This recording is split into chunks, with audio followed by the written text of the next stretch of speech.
Sapiens അക്കാദമിയുടെ പുതിയൊരു ക്ലാസ്സിലേക്ക് എല്ലാവർക്കും സ്വാഗതം. ഞാൻ സഞ്ജയ് സുബ്രഹ്മണ്യ. നമ്മളിന്ന് ഡിസ്കസ് ചെയ്യാൻ പോകുന്നത് മെക്കാനിക്കൽ എഞ്ചിനീയറിങ്ങും അതുപോലെ തന്നെ സിവിൽ എഞ്ചിനീയറിംഗ് അല്ലെങ്കിൽ ഡിപ്ലോമ ഇൻ മെക്കാനിക്കൽ എഞ്ചിനീയറിംഗുകാർക്കും അതുപോലെ തന്നെ സിവിൽ എഞ്ചിനീയറിംഗുകാർക്കും പഠിക്കാനുള്ള ഒരു പ്രധാനപ്പെട്ട സബ്ജക്റ്റാണ് ഫ്ലൂയിഡ് മെക്കാനിക്സ് എന്ന് പറയുന്നത്. അതുപോലെ തന്നെ fluid mechanics and hydraulic machines എന്ന് പറയുന്നൊരു പേപ്പറുണ്ട്. ഓക്കെ, അപ്പോൾ ഒരു ബിടെക് ക്വാളിഫിക്കേഷൻ വെച്ചുകൊണ്ടുള്ള എക്സാം ആയിക്കോട്ടെ അല്ലെങ്കിൽ ഒരു ഡിപ്ലോമ ക്വാളിഫിക്കേഷൻ വെച്ചുകൊണ്ടുള്ള എക്സാം ആയിക്കോട്ടെ, അവർക്ക് പ്രധാനമായിട്ടും നമ്മുടെ എക്സാമിനൊക്കെ നല്ലൊരു രീതിയിൽ ക്വസ്റ്റ്യൻസ് ഒരുപാട് ചോദിക്കാറുള്ള മേഖലയാണ് ഫ്ലൂയിഡ് മെക്കാനിക്സ് എന്ന് പറയുന്നത്. ഓക്കെ, അപ്പോൾ നമ്മളതുകൊണ്ട് തന്നെയാണ് നമ്മൾ ഈ ഒരു ടോപ്പിക്ക് നമ്മൾ സ്റ്റാർട്ട് ചെയ്യാൻ പോകുന്നത്. അപ്പോൾ നമ്മുടെ ക്ലാസ്സിലേക്ക് എല്ലാവർക്കും സ്വാഗതം. ഓക്കെ, അപ്പോൾ നമ്മുടെ ഈ ഒരു ഫ്ലൂയിഡ് മെക്കാനിക്സിൻ്റെ ഫസ്റ്റ് ക്ലാസ്സാണ് നമ്മൾ സ്റ്റാർട്ട് ചെയ്യാൻ പോകുന്നത്.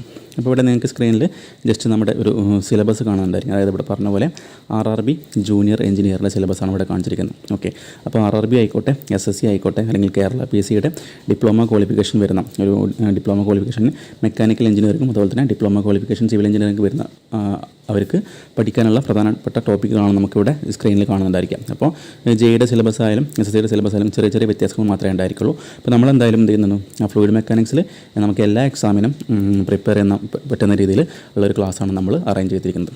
ഓക്കെ, അപ്പോൾ ശ്രദ്ധിക്കാം, നമ്മൾ ക്ലാസ്സിലേക്ക് പോവുകയാണ്. അപ്പോൾ നമ്മൾ ആദ്യം പറയാൻ പോകുന്ന കാര്യങ്ങൾ, നമ്മൾ ഫ്ലൂയിഡ് മെക്കാനിക്സ് പഠിക്കുമ്പോൾ നമുക്ക് ആദ്യമായിട്ട് പഠിക്കേണ്ട പ്രധാനപ്പെട്ട ഒരു കാര്യമാണ് ഫ്ലൂയിഡ് പ്രോപ്പർട്ടീസ് എന്ന് പറയുന്നത്.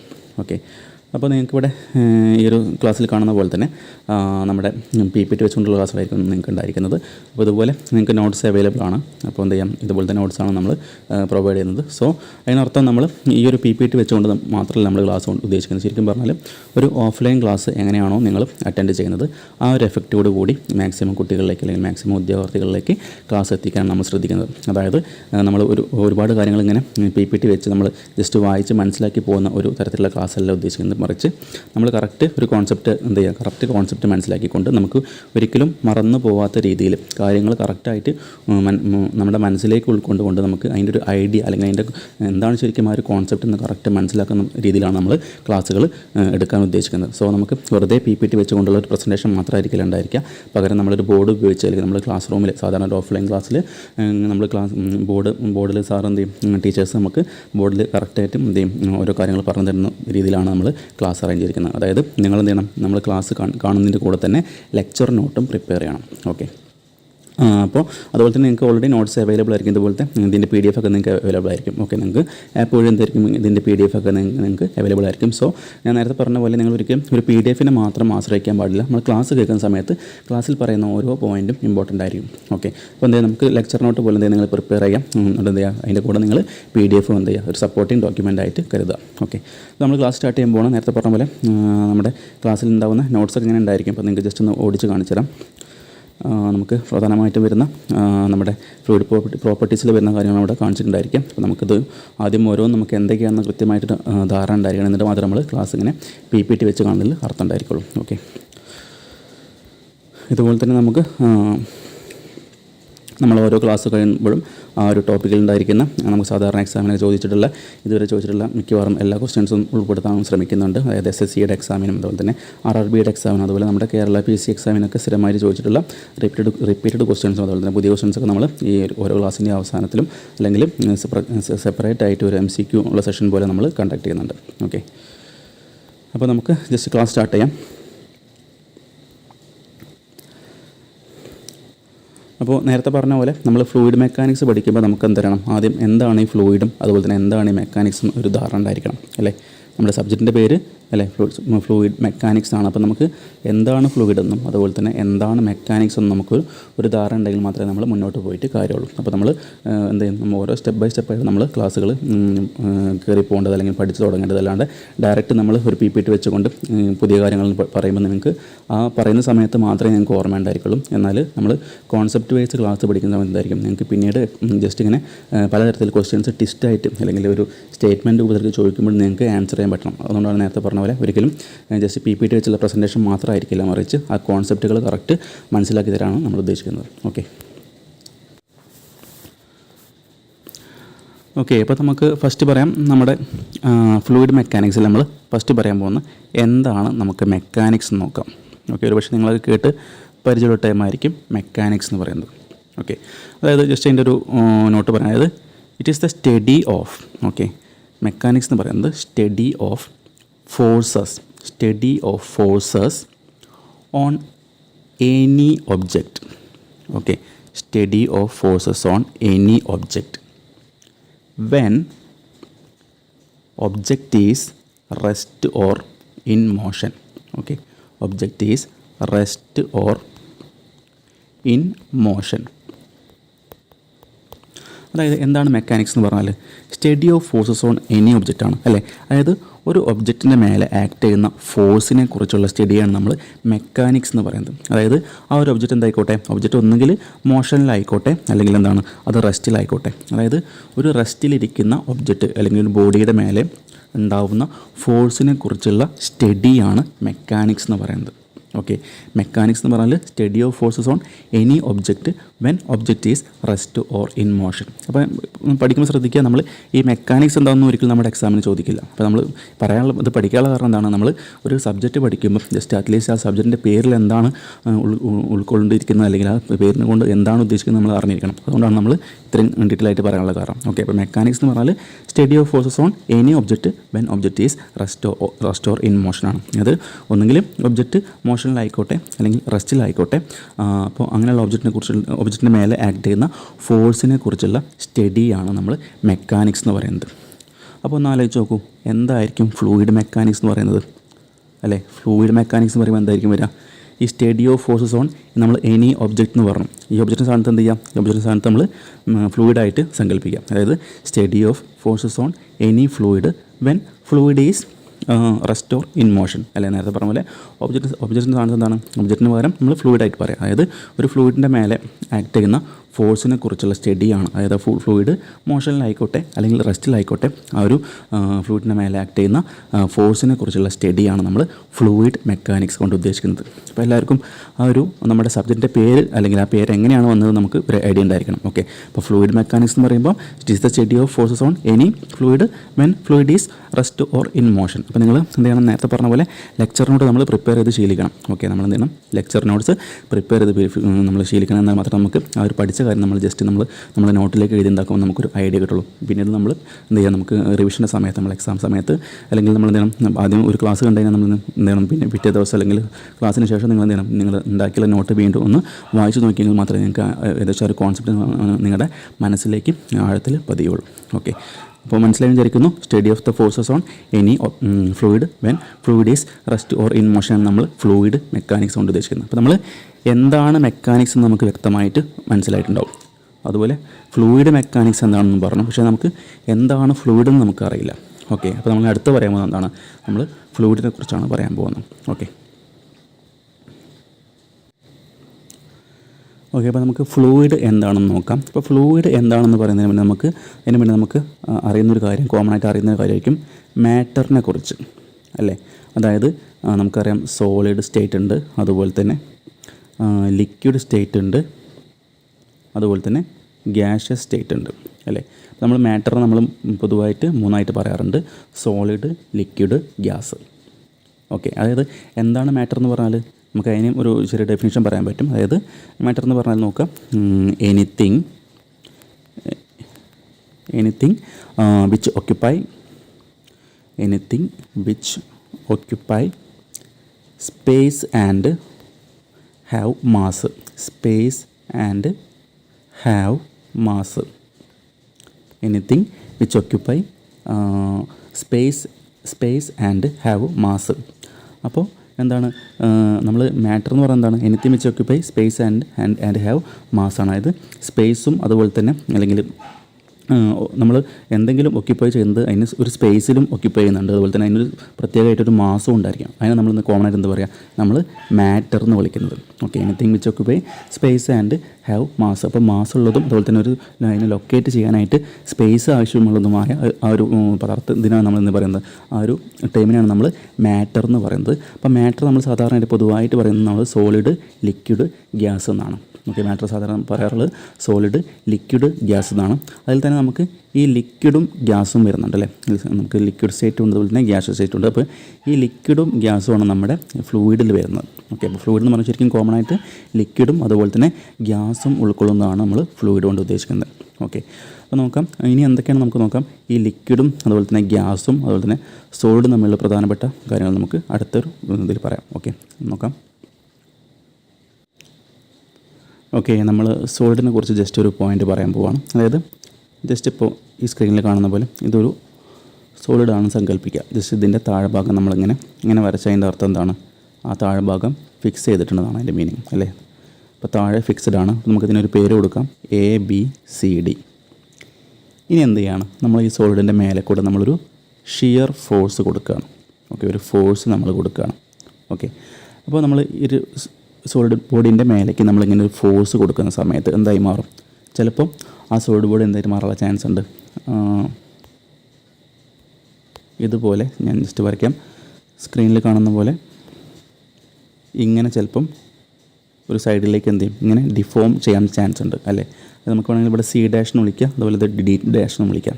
ഓക്കെ, അതായത് ഈ നീല കളറിൽ കാണിച്ചത് എന്താണ്? നമ്മളൊരു ഫോഴ്സ് കൊടുക്കുമ്പോൾ ചിലപ്പോൾ എന്തായിരിക്കും? ആ ഒരു സോളിഡ് ബോഡി ഡിഫോം ചെയ്യാനുള്ള ചാൻസ് ഉണ്ടായിരിക്കും അല്ലേ. ഡിഫോം ചെയ്യുക പറഞ്ഞാൽ അതിൻ്റെ ഷേപ്പ് മാറാനുള്ള ചാൻസ് ഉണ്ടായിരിക്കും. അതായത് സോളിഡ് എന്ന് പറയുന്നത് എന്താണ്? സോളിഡ് എന്താണ്? Deform under shear stress. Okay, അപ്പോൾ ഷിയർ സ്ട്രെസ്സ് കാരണം എന്ത് ചെയ്യും? ഡിഫോം ചെയ്യുന്നതിനെ നമുക്ക് സോളിഡ് എന്ന് വിളിക്കാം. ഓക്കെ, അതായത് നമ്മൾ ഷിയർ സ്ട്രെസ് എന്ന് പറയുന്നത് ഉദ്ദേശിക്കുന്നത് വെച്ചാൽ അങ്ങനെ കൊടുക്കുന്ന നമ്മുടെ ഈ ഒരു ബോഡിയുടെ ക്രോസ് സെക്ഷന് പാരലായിട്ട് കൊടുക്കുന്ന ഫോഴ്സ് കൊടുക്കുമ്പം എന്ത് ചെയ്യും? ആ ബോഡീൻ്റെ അകത്തൊരു ഇൻറ്റേർണൽ റെസിസ്റ്റൻസ് രൂപപ്പെടും. ഓക്കെ, അതായത് ഇൻറ്റേർണൽ റെസിസ്റ്റീവ് ഫോഴ്സ് രൂപപ്പെടും. ആ internal resistive force per unit ഏരിയയാണ് നമ്മൾ ഷിയർ സ്ട്രെസ് എന്ന് പറയാം. ഓക്കെ, നമ്മൾ കോമൺ ആയിട്ട് സാധാരണ നിങ്ങൾക്ക് അറിയുന്നതായിരിക്കും, മെക്കാനിക്കൽ പഠിക്കുന്ന ആളുകൾക്ക് അല്ലെങ്കിൽ സിവിൽ പഠിക്കുന്ന ആളുകൾക്ക് അറിയുന്നതായിരിക്കും. സ്ട്രെസ് എന്ന് പറഞ്ഞ ടൈം എന്താണ്? സ്ട്രെസ് എന്ന് പറഞ്ഞാൽ it is the internal resistive force developed ആണ്. അതായത് ഒരു ബോഡിയുടെ മേലേക്ക് നമ്മൾ എക്സ്റ്റേണൽ ഫോഴ്സ് കൊടുക്കുമ്പം ആ ബോഡി എന്ത് ചെയ്യും? ഡിഫോം ചെയ്യാണ്ട് അല്ലെങ്കിൽ ഡിഫോർമേഷൻ സംഭവിക്കാണ്ട് ഇരിക്കാൻ വേണ്ടി എന്ത് ചെയ്യും? ആ ബോഡിയുടെ ഇൻറ്റേർണലായിട്ട് എന്ത് ചെയ്യും? ഒരു ഫോഴ്സ്, അതിനെ എതിർക്കുന്ന ഒരു ഫോഴ്സ് രൂപപ്പെടും. ആ ഫോഴ്സ് പെർ യൂണിറ്റ് ഏരിയയാണ് നമ്മൾ സ്ട്രെസ് എന്ന് വിളിക്കാം. ഓക്കെ, അപ്പോൾ ഷിയർ സ്ട്രെസ് എന്ന് പറഞ്ഞാൽ ഇങ്ങനെ പാരലായിട്ട് ക്രോസ് സെക്ഷൻ പാരലായിട്ട് ഫോഴ്സ് കൊടുക്കുമ്പം എന്ത് ചെയ്യും? ഈ ഒരു ബോഡി അതിനെ ആ ഒരു ഡിഫോർമേഷൻ റെസിസ്റ്റ് ചെയ്യാനായിട്ട് ഒരു ഇൻറ്റേർണലായിട്ടൊരു ഫോഴ്സ് രൂപപ്പെടുന്നുണ്ടായിരിക്കും. ആ ഫോഴ്സ് പെർ യൂണിറ്റ് ഏരിയയാണ് നമ്മൾ ഷിയർ സ്ട്രെസ് എന്ന് വിളിക്കുന്നത്.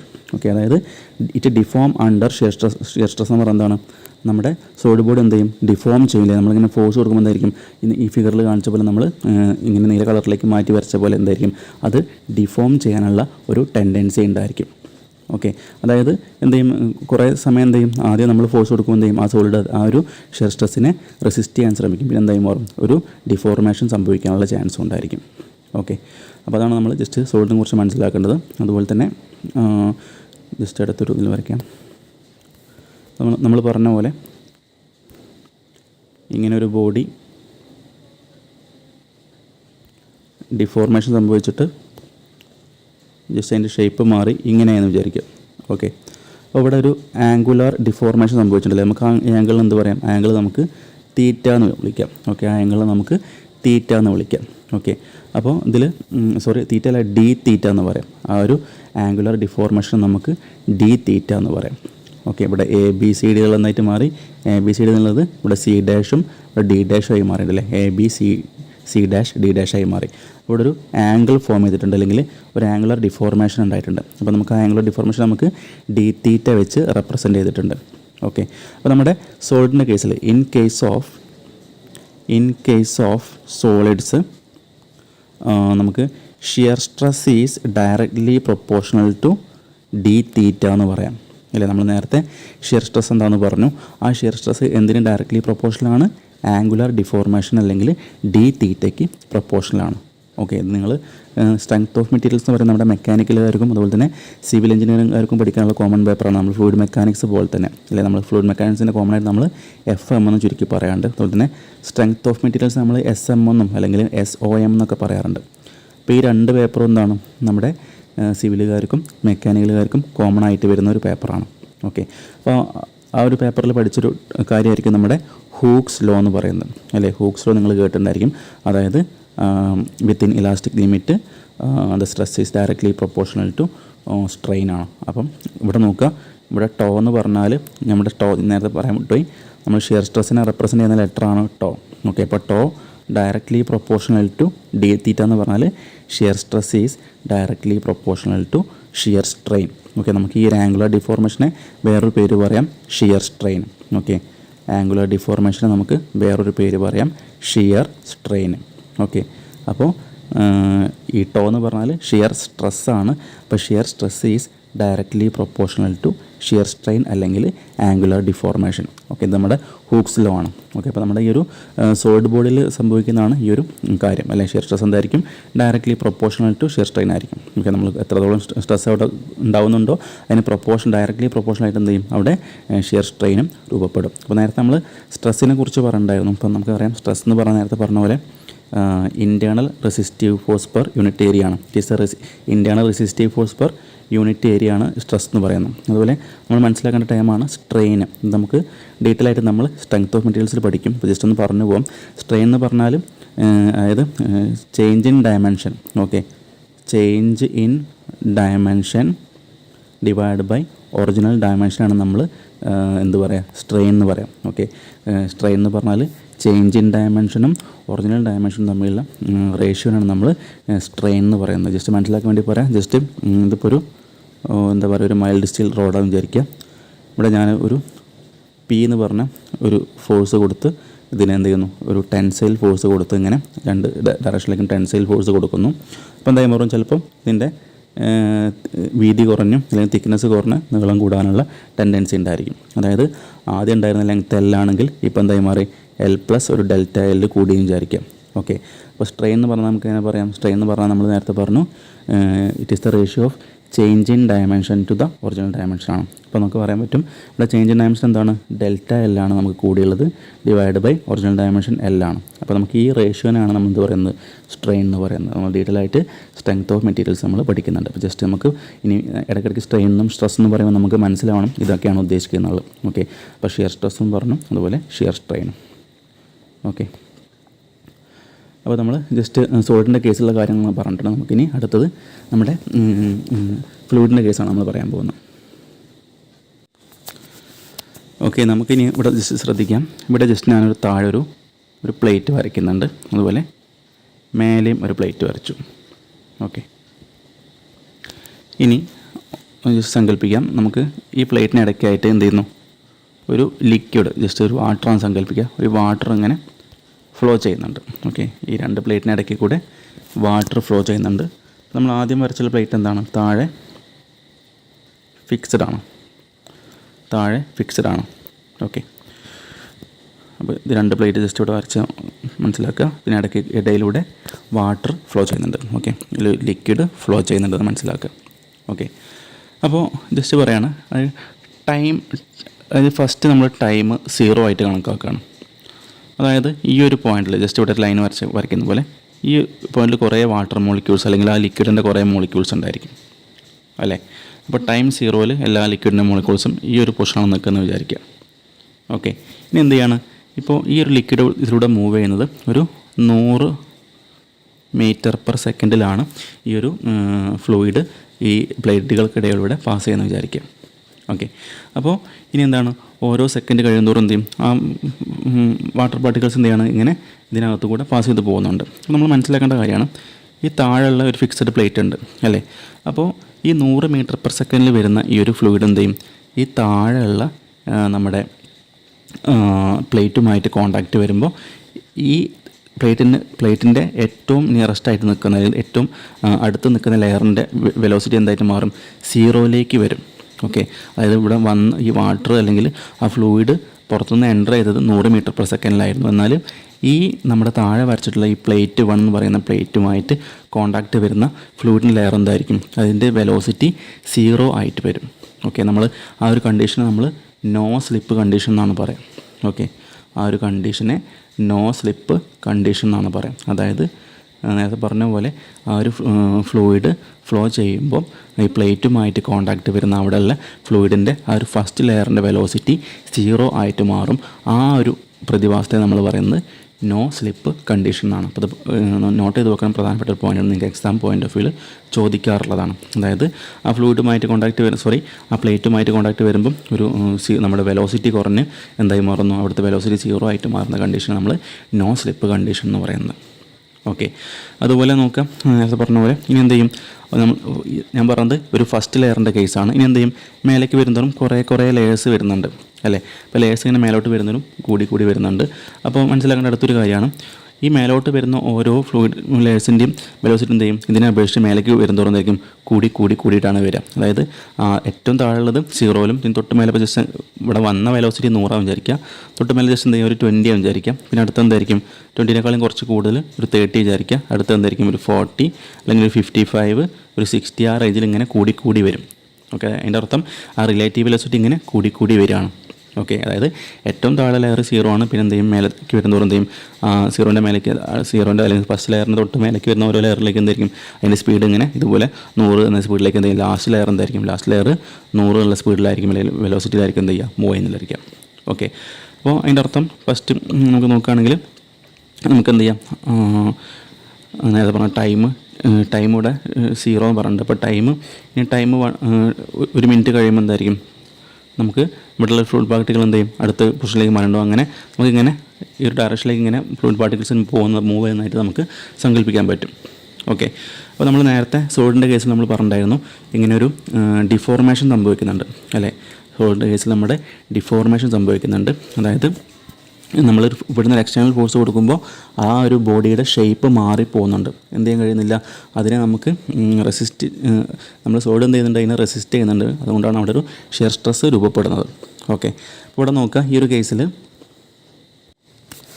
അതായത് നേരത്തെ പറഞ്ഞ പോലെ നമ്മുടെ വെലോസിറ്റി ഇങ്ങനെ മേലോട്ട് വരുന്നതോറുന്നുണ്ട് ഓരോ ലെയറിലും വെലോസിറ്റിന് കൂടി വരുന്നുണ്ട്. അതായത് ടൈം കൂടുന്തോറും എന്ത് ചെയ്യുന്നുണ്ട്, ഓരോ പോയിൻറ്റിൻ്റെയും വെലോസിറ്റി അല്ലെങ്കിൽ ഓരോ ലെയേഴ്സിൻ്റെ വെലോസിറ്റിനും കൂടി അല്ലെങ്കിൽ മാറ്റങ്ങൾ സംഭവിക്കുന്നുണ്ട്. അതായത് ഫസ്റ്റ് നോക്കുക, ഈ ഒരു പോയിൻറ്റിൽ ടൈം 0 ആണ്. ആ ടൈം 0 എന്താണ്, ഈ ഒരു ഫ്ലൂയിഡ് പാർട്ടിക്കിൾ ഇവിടെയാണ് നിൽക്കുന്നത്. പിന്നെ ടൈം അടുത്തൊരു 1 മിനിറ്റ് കഴിയുമ്പോൾ എന്ത് ചെയ്യും, അടുത്ത ഫ്ലൂയിഡ് പാർട്ടിക്കിൾ അടുത്തൊരു പോയിൻറ്റിലേക്ക് എത്തിയിട്ടുണ്ടാവും അല്ലേ. പിന്നെ എന്ത് ചെയ്യും, ടൈം 2 ആകുമ്പോൾ ആ പോയിൻ്റ് മാറി അടുത്ത പൊസിഷനിലേക്ക് എത്തിയിട്ടുണ്ടാവും. അതായത് ടൈമിന് ഇവിടെ ഇമ്പോർട്ടൻസ് ഉണ്ട് അല്ലേ. ലിക്വിഡിൻ്റെയും അതുപോലെ തന്നെ ഗ്യാസിൻ്റെയും കേസിൽ എന്താണ്, നമ്മൾ എക്സ്റ്റേണൽ ഫോഴ്സ് കൊടുക്കുമ്പോൾ അല്ലെങ്കിൽ ഷിയർ ഫോഴ്സ് കൊടുക്കുമ്പോൾ എന്ത് ചെയ്യുന്നുണ്ട്, ആ ഒരു ഫ്ലൂയിഡ് പാർട്ടിക്കിൾസ് അല്ലെങ്കിൽ അത് മൂവ് ചെയ്യുന്നുണ്ട്, ഒരു ഡിഫോർമേഷൻ സംഭവിക്കുന്നുണ്ട്. എന്ത് ചെയ്യാൻ കഴിയുന്നില്ല, ആ ഷിയർ ഫോഴ്സിനെ റെസിസ്റ്റ് ചെയ്യാൻ നമ്മുടെ ഫ്ലൂയിഡ് പാർട്ടിക്കിൾസിന് സാധിക്കുന്നില്ല.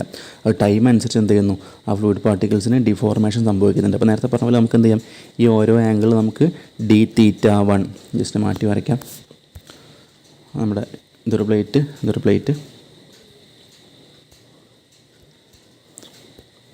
ഇതിലൂടെ ഫ്ലൂയിഡ് പാർട്ടിക്കിൾസ് മൂവ് ചെയ്യുന്നു.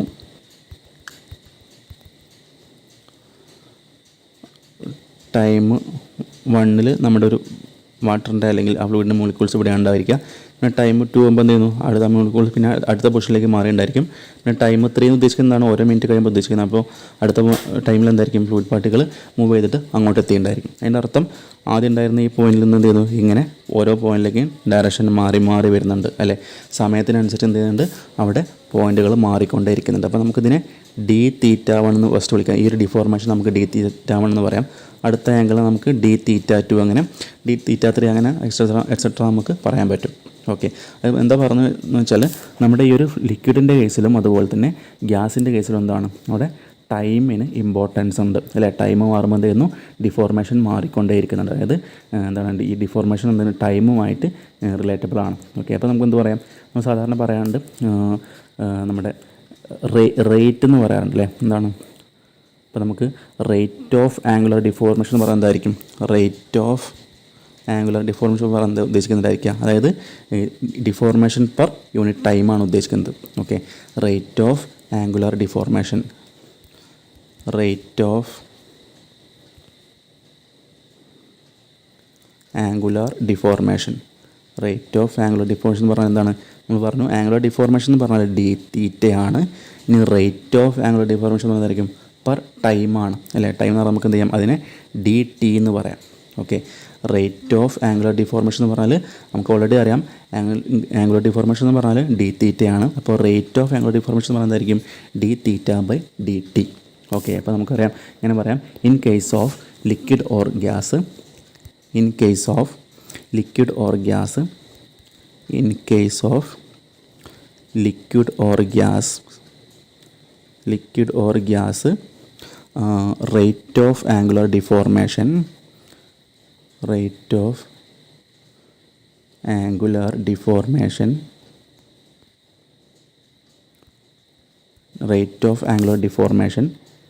D theta by d t എന്ന് വിളിക്കാം. ഓക്കെ, നമ്മുടെ ലിക്വിഡിൻ്റെ കേസിലും അതുപോലെ തന്നെ ഗ്യാസിൻ്റെ കേസിലും എന്ത് പറയാം, നമ്മുടെ റേറ്റ് ഓഫ് ആംഗുലർ ഡിഫോർമേഷൻ എന്ന് പറഞ്ഞാൽ നമുക്ക് ഡി തീറ്റ ബൈ ടി എന്ന് പറയാം. പ്രധാനപ്പെട്ട പോയിൻ്റ് നിങ്ങളവിടെ നോട്ട് ചെയ്ത് വെക്കാം.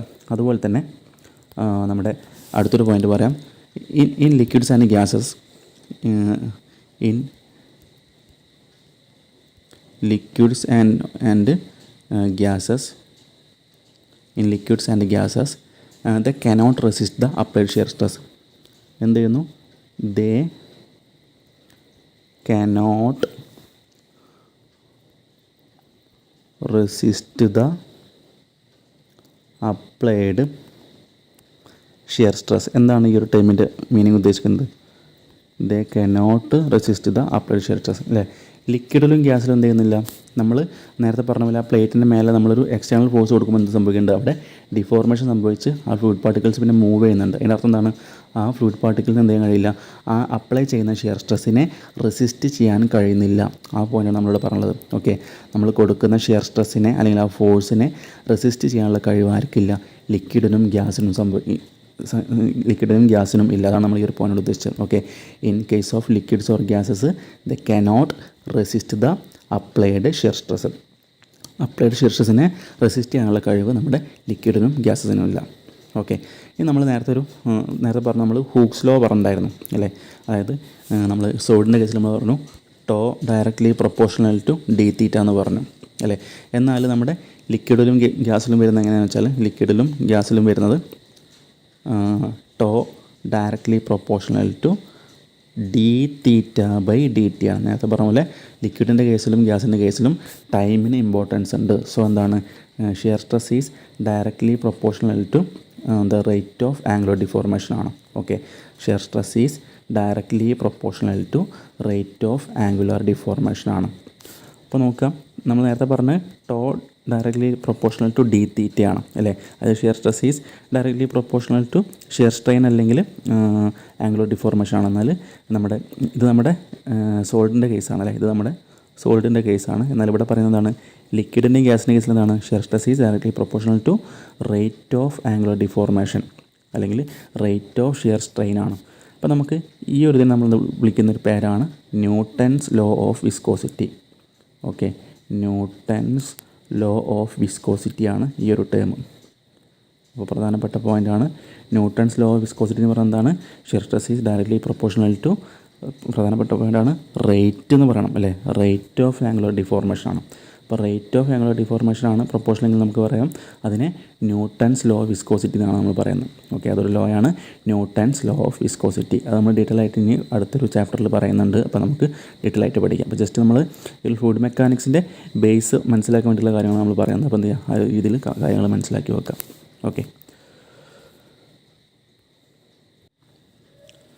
ഓക്കെ, ഇവിടെ നോക്കാം. നമ്മൾ അടുത്തായിട്ട് നമ്മുടെ ഫ്ലൂയിഡിൻ്റെ നമ്മൾ ഇത്രയും പഠിച്ചു വെച്ച് നമ്മളൊരു ഡെഫിനേഷൻ ഇവിടെ കൊടുത്തിട്ടുണ്ട്. അതായത് ഫ്ലൂയിഡ് എന്ന് പറയുന്നത് എന്താണ്, it is the substance which can flow or move or deform under the action of shear stress അല്ലേ. നമ്മൾ നേരത്തെ പറഞ്ഞിട്ടുണ്ടായിരുന്നു, നമ്മൾ ആ ഫ്ലൂയിഡിൻ്റെ മേലെ നമ്മൾ ആ രണ്ട് പ്ലേറ്റിൻ്റെ കേസിൽ ആലോചിച്ച് നോക്കുക. നമ്മൾ ആ ഫ്ലൂയിഡിൻ്റെ മേലേക്ക് നമ്മളൊരു എക്സ്റ്റേണൽ ഫോഴ്സ് കൊടുക്കുന്ന സമയത്ത് എന്ത് ചെയ്യുന്നുണ്ട്, ആ ഫ്ലൂയിഡ് മൂവ് ചെയ്യുന്നുണ്ട് അല്ലേ. അപ്പോൾ എന്ത് ചെയ്യുന്നു, നമ്മൾ ഒരു എക്സ്റ്റേണൽ ഫോഴ്സ് കൊടുക്കുമ്പോൾ ഒന്നെങ്കിൽ ഫ്ലോ ചെയ്യാനോ അല്ലെങ്കിൽ മൂവ് ചെയ്യാനോ അല്ലെങ്കിൽ അത് ഡിഫോം ചെയ്യാനോ ഉള്ള ടെൻഡൻസി ഉണ്ടാവുന്നുണ്ട് അല്ലേ. Deform under the action of shear stress. അപ്പോൾ നമ്മൾ ഷിയർ സ്ട്രെസ് കൊടുക്കുമ്പോൾ ഡിഫോം ചെയ്യാനോ മൂവ് ചെയ്യാനോ ഫ്ലോ ചെയ്യാനോ ഉള്ള കഴിവുള്ള ആ ഒരു ഇതിനെയാണ് നമ്മൾ മാറ്ററിനെയാണ് നമ്മൾ ഫ്ലൂയിഡ് എന്ന് വിളിക്കുന്നത്. ഓക്കെ, ലാസ്റ്റ് ഒരു സെൻറ്റൻസ് നോക്കുക. How ever small the shear stress may be അല്ലേ. അതായത് വളരെ ചെറിയൊരു ഷിയർ സ്ട്രെസ് ആണെങ്കിൽ കൂടി എന്താണ്, നമ്മളതിനെ ഫ്ലൂയിഡ് എന്ന് പറയാൻ പറ്റും അല്ലേ. അതായത് നമ്മൾ വളരെ മൈന്യൂട്ടായിട്ടുള്ള ചെറിയൊരു സ്ട്രെസ് കൊടുത്താൽ തന്നെ എന്ത് ചെയ്യുന്നുണ്ട്, ആ ഒരു ഫ്ലൂയിഡിന് ഡിഫോർമേഷൻ സംഭവിക്കുന്നുണ്ട്. നിങ്ങൾ മനസ്സിലാക്കിയ ഒരു എക്സാമ്പിൾ ആലോചിച്ച് നോക്കുക. ജസ്റ്റ് നമ്മൾ എന്ത് ചെയ്യുക, നമ്മളെ കയ്യിൽ കുറച്ച് വെള്ളം എടുത്ത് നമ്മൾ എന്ത് ചെയ്യാണ്, ആ വെള്ളത്തിൻ്റെ മേലേക്ക് നമ്മൾ ജസ്റ്റ് ഒന്ന് ഊതി കൊടുത്തു കഴിഞ്ഞാൽ എന്ത് സംഭവിക്കും, ആ വെള്ളം ഒഴുകാനുള്ള ടെൻഡൻസി ഉണ്ടായിരിക്കും. ആ രീതിയിൽ ആലോചിച്ച് നോക്കുക. അപ്പോൾ അതാണ് ഈ ഒരു ഡെഫിനിഷൻ പറഞ്ഞത്. അതായത് it is the substance which can flow or move or deform അല്ലേ. ഒന്നുകിൽ എന്ത് ചെയ്യുക, ഫ്ലോ ചെയ്യും, അല്ലെങ്കിൽ അത് മൂവ് ചെയ്യും, അല്ലെങ്കിൽ അത് ഡിഫോം ചെയ്യുന്നില്ല. ഞാൻ പറഞ്ഞ പോലെ തന്നെ കയ്യിൽ വെള്ളം വെച്ച് നമ്മൾ ജസ്റ്റ് ഒന്ന് ഒരു എക്സ്റ്റേണൽ ഫോഴ്സായിട്ട് നമ്മൾ എന്താണ് നമ്മൾ ഭാഗം കൊണ്ട് എന്തെങ്കിലും ജസ്റ്റ് ഊതി കൊടുത്ത് എന്ത് ചെയ്യും, അത് ഒന്നുകിൽ ഫ്ലോ ചെയ്യാനോ അല്ലെങ്കിൽ ജസ്റ്റ് അതിൻ്റെ ഷേപ്പ് മാറി ഡിഫോം ചെയ്യാനുള്ള ടെൻഡൻസി ഉണ്ടായിരിക്കും. അത് തന്നെ ആലോചിച്ചാൽ മതി. Okay, how ever small the shear stress may be അല്ലേ. അത് നമ്മൾ കൊടുക്കുന്ന ഷിയർ സ്ട്രെസ് എന്താണ്, വളരെ കുറഞ്ഞതാണെങ്കിൽ കൂടി എന്ത് ചെയ്യും, ഈ പറഞ്ഞ പോലെ ഡിഫോം ചെയ്യാനുള്ളതും അല്ലെങ്കിൽ മൂവ് ചെയ്യാനുള്ളോ അല്ലെങ്കിൽ ഫ്ലോ ചെയ്യാനുള്ള ടെൻഡൻസി ഉണ്ടായിരിക്കും. അതിനാണ് നമ്മൾ ഫ്ലൂയിഡ് എന്ന് വിളിക്കുന്നത്. ഓക്കെ, അപ്പോൾ നമുക്ക് നമ്മുടെ സബ്ജക്റ്റിൻ്റെ പേര് എന്താണെന്നും അല്ലെങ്കിൽ എന്താണ് നമ്മൾ സബ്ജക്റ്റിൽ പഠിക്കാൻ പോകുന്നത്, ജസ്റ്റ് എന്ത് ചെയ്യുക, അതിൻ്റെ തുടക്കം എന്താണെന്ന് നമുക്ക് ഒരു ഏകദേശം ഒരു ഐഡിയ കിട്ടിയിട്ടുണ്ടായിരിക്കും. ഓക്കെ, നെക്സ്റ്റ് ഒരു പോയിന്റ് നോക്കാം. ഓക്കെ, അടുത്തൊരു പോയിന്റ് പറഞ്ഞിരിക്കുന്നത് പ്രധാനപ്പെട്ട പോയിൻ്റാണ് fluid at rest have zero shear stress. Okay, അതായത് റെസ്റ്റിലിരിക്കുന്ന ഫ്ലൂയിഡിന് എന്താ ഉണ്ടായിരിക്കുക, സീറോ ഷിയർ സ്ട്രെസ്സാണ് ഉണ്ടായിരിക്കുക. And have only normal stress. Okay, അതായത് നോർമൽ സ്ട്രെസ് എന്ന് പറഞ്ഞാൽ പ്രഷറാണ്. അതായത് റെസ്റ്റിലിരിക്കുന്ന ഫ്ലൂയിഡിന് എന്താണ് ഉണ്ടായിരിക്കുക, അവിടെ ഷിയർ സ്ട്രെസ് ഉണ്ടായിരിക്കില്ല അല്ലേ. നമ്മൾ പറഞ്ഞു ഷിയർ സ്ട്രെസ് എന്ന് പറഞ്ഞപ്പോൾ ഇവിടെ ഒരു പ്ലേറ്റിൻ്റെ മേലെ കുറച്ച് വെള്ളം അല്ലെങ്കിൽ ഒരു പാത്രത്തിൽ കുറച്ച് വെള്ളം ഉണ്ട് വിചാരിക്കാം. അപ്പോൾ ആ വെള്ളം എന്താണ്, ആ വെള്ളം നമ്മൾ സ്റ്റേബിളായിട്ട് അല്ലെങ്കിൽ സ്റ്റാറ്റിക്കായി നിൽക്കുമ്പോൾ എന്താണ്, അവിടെ ഷിയർ സ്ട്രെസ് ഒന്നും ആ വെള്ളത്തിൻ്റെ മേലെ ആക്ട് ചെയ്യുന്നില്ല. എന്നാൽ നമ്മൾ എന്ത് ചെയ്യണം, ജസ്റ്റ് നമ്മൾ ഇവിടെ ഒരു സ്പൂൺ ഉപയോഗിച്ച് എന്ത് ചെയ്യണം, വെള്ളത്തിലേക്ക് നമ്മൾ ജസ്റ്റ് ഈ വെള്ളത്തിനെ നീക്കാൻ വേണ്ടി ശ്രമിക്കുക വിചാരിക്കുക. ഒരു സ്പൂൺ ഉപയോഗിച്ച് നമ്മൾ എന്ത് ചെയ്യണം, ആ വെള്ളത്തിനെ ജസ്റ്റ് ഇങ്ങനെ സ്ലൈഡ് ചെയ്യാൻ ശ്രമിക്കുക വിചാരിക്കുക. അപ്പോൾ എന്താണ്, നമ്മൾ എക്സ്റ്റേണൽ ഫോഴ്സ് കൊടുക്കുന്നത്. അപ്പോൾ മാത്രമേ എന്ത് ചെയ്യുന്നുള്ളൂ, അവിടെ ഒരു ഷിയർ സ്ട്രെസ് ആക്ട് ചെയ്യുന്നുള്ളൂ. എന്നാൽ നേരത്തെ പറഞ്ഞ കേസിൽ നമ്മളിപ്പോൾ ഈ ഒരു കണ്ടെയ്നറിനകത്ത് ഇപ്പോൾ ഇതിൽ വെള്ളം ഉണ്ടെങ്കിൽ ഈ ഒരു കണ്ടെയ്നർ നമ്മൾ സ്റ്റേബിളായിട്ട് അല്ലെങ്കിൽ സ്റ്റാറ്റിക്കായിട്ട് നിർത്തിയിരിക്കുന്ന കണ്ടെയ്നർ വിചാരിക്കുക. ഇവിടെ എന്താ ആക്ട് ചെയ്യുന്നില്ല, ഇവിടെ ഷിയർ സ്ട്രെസ് ആക്ട് ചെയ്യുന്നില്ല. പകരം എന്തേ ഉള്ളൂ, നോർമൽ സ്ട്രെസ്സ് മാത്രമേ ഉള്ളൂ. ഇത് നമ്മൾ പറഞ്ഞു നോർമൽ സ്ട്രെസ് എന്ന്.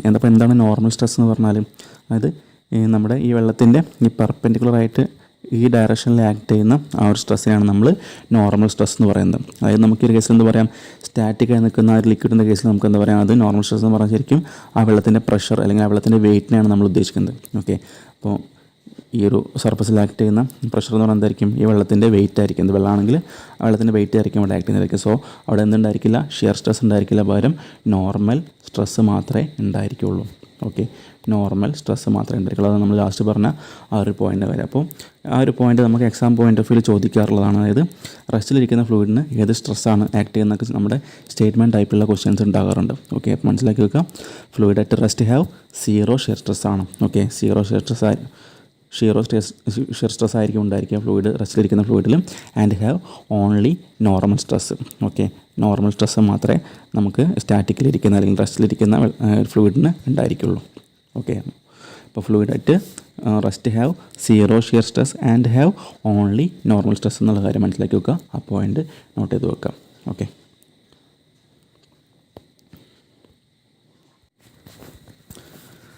ഓക്കെ, അപ്പോൾ നമ്മൾ ഇത്ര നേരം പഠിച്ചതൊക്കെ നമ്മൾ ആ ഫ്ലൂയിഡ് മെക്കാനിക്സ് എന്ന് പറയുന്ന സബ്ജക്റ്റ് എങ്ങനെയാണ് തുടങ്ങുന്നത്, അല്ലെങ്കിൽ ആ ഫ്ലൂയിഡ് മെക്കാനിക്സ് എന്ന് പറയുന്ന ആ സബ്ജക്റ്റിൻ്റെ മീനിങ് എന്താണെന്ന് നമുക്ക് മനസ്സിലായി.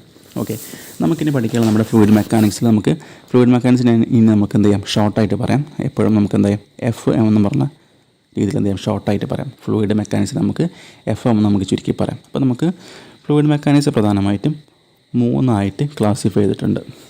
ഓക്കെ, അതായത് ഫസ്റ്റ് വരുന്നത് നമ്മുടെ ഫ്ലൂയിഡ് സ്റ്റാറ്റിക്സ് ആണ്. ഓക്കെ, ഫ്ലൂയിഡ് സ്റ്റാറ്റിക്സ് ആണ് ഫസ്റ്റ് വരുന്നത്. ഞാൻ പറയുന്ന കാര്യങ്ങളൊക്കെ നിങ്ങൾ ലെക്ചർ നോട്ട് പോലെ പ്രിപ്പയർ ചെയ്യണം. അതുപോലെ രണ്ടാമത്തെയാണ് fluid kinematics. Fluid kinematics last വരുന്ന ഭാഗമാണ് ഫ്ലൂയിഡ് ഡൈനാമിക്സ്. അപ്പോൾ നമ്മൾ ഫ്ലൂയിഡ് മെക്കാനിക്സ് പഠിക്കുമ്പോൾ നമ്മൾ ഈ ഒരു ഓർഡറിലാണ് നമ്മൾ പഠിക്കേണ്ടത്, അല്ലെങ്കിൽ നമുക്ക് ഈ 3 ഏരിയയാണ് നമുക്ക് പഠിക്കാനുണ്ടായിരിക്കുക. ഓക്കെ, അപ്പോൾ ഫ്ലൂയിഡ് സ്റ്റാറ്റിക്സും ഫ്ലൂയിഡ് കൈനമാറ്റിക്സും അതുപോലെ തന്നെ ഫ്ലൂയിഡ് ഡൈനാമിക്സ്. ഓക്കെ, അപ്പോൾ എന്താണ് ഫ്ലൂയിഡ് സ്റ്റാറ്റിക്സ് എന്ന് പറഞ്ഞാൽ നോക്കാം. അതായത് അറ്റ് റെസ്റ്റ്, ഓക്കെ, അപ്പോൾ ഫ്ലൂയിഡായിട്ട് റെസ്റ്റിൽ ഇരിക്കുന്ന കാര്യമാണ് നമ്മൾ ഫ്ലൂയിഡ് സ്റ്റാറ്റിക്സിൽ പഠിക്കാം. ഓക്കെ, അപ്പോൾ റെസ്റ്റിലിരിക്കുന്ന ഫ്ലൂയിഡിനെ കുറിച്ച് പഠിക്കുന്നതാണ് നമ്മുടെ ഫ്ലൂയിഡ് സ്റ്റാറ്റിക്സ് എന്ന് പറയുന്നത്. ഇനി രണ്ടാമത്താണ് ഫ്ലൂയിഡ് കൈനമാറ്റിക്സ്. അതായത് നമ്മുടെ റെസ്റ്റിലായിരിക്കില്ല, പകരം എന്തായിരിക്കും ഫ്ലൂയിഡ് ഫ്ലോ ചെയ്യുന്നുണ്ടായിരിക്കും, അല്ലെങ്കിൽ മോഷനിലായിരിക്കും. ഓക്കെ, അപ്പോൾ മോഷനിലായിരിക്കും നമ്മുടെ ഫ്ലൂയിഡ് ഉണ്ടായിരിക്കുക. അതാണ് നമ്മുടെ ഫ്ലൂയിഡ് കൈനമാറ്റിക്സ്. ശ്രദ്ധിക്കണം. അതുപോലെ തന്നെ മോഷൻ വിത്തൗട്ട് ഫോഴ്സാണ്. ഓക്കെ, മോഷൻ വിത്തൗട്ട് ഫോഴ്സാണ് നമ്മൾ ഫ്ലൂയിഡ് കൈനമാറ്റിക്സ് കൊണ്ട് ഉദ്ദേശിക്കുന്നത്. ഓക്കെ, അപ്പോൾ മോഷൻ വിത്തൗട്ട് ഫോഴ്സ് എന്ന് പറഞ്ഞാൽ ശരിക്കും എന്താണ്, ഫോഴ്സ് ഇല്ലാണ്ട് ഒരിക്കലും എന്താ കഴിയില്ല, നമുക്ക് അവിടെ മോഷൻ ഉണ്ടാക്കാൻ കഴിയില്ല. ഓക്കെ, അപ്പോൾ വിത്തൗട്ട് ഫോഴ്സ് ഉദ്ദേശിക്കുന്നതാണ് നമ്മൾ അവിടെ ഫോഴ്സ് നമ്മൾ എന്ത് ചെയ്യുന്നില്ല, കൺസിഡർ ചെയ്യുന്നില്ല എന്നാണ് ഉദ്ദേശിക്കുന്നത്. ഓക്കെ, ഫ്ലൂയിഡ് കൈനമാറ്റിക്സിൽ നമ്മൾ പഠിക്കാൻ പോകുന്നതായിരിക്കും മോഷൻ വിത്തൗട്ട് ഫോഴ്സ് കണ്ടീഷൻ ആയിരിക്കും. അതായത് that is not considering the force ആണ്. അവിടെ ശരിക്കും ഫോഴ്സ് ഉണ്ടായിരിക്കും, പക്ഷേ എന്ത് ചെയ്യുന്നില്ല, നമ്മൾ ആ ഫോഴ്സിനെ കൺസിഡർ ചെയ്യുന്നില്ല എന്ന് മാത്രമേ ഉള്ളൂ. ഓക്കെ, അപ്പോൾ ഫ്ലൂയിഡ് സ്റ്റാറ്റിക്സ് പറഞ്ഞു, ഫ്ലൂയിഡ് കൈനമാറ്റിക്സ് പറഞ്ഞു. ലാസ്റ്റാണ് നമ്മുടെ ഫ്ലൂയിഡ് ഡൈനാമിക്സ്. അപ്പോൾ നമ്മുടെ ഈ ഫ്ലൂയിഡ് കൈനമാറ്റിക്സിൻ്റെ നേരെ ഓപ്പോസിറ്റാണ് നമ്മുടെ ഫ്ലൂയിഡ് ഡൈനാമിക്സ്. അതായത് മോഷൻ വിത്ത് ഫോഴ്സാണ്. ഓക്കെ, മോഷൻ വിത്ത് ഫോഴ്സാണ് നമ്മുടെ ഫ്ലൂയിഡ് ഡൈനാമിക്സ് എന്ന് പറയുന്നത്.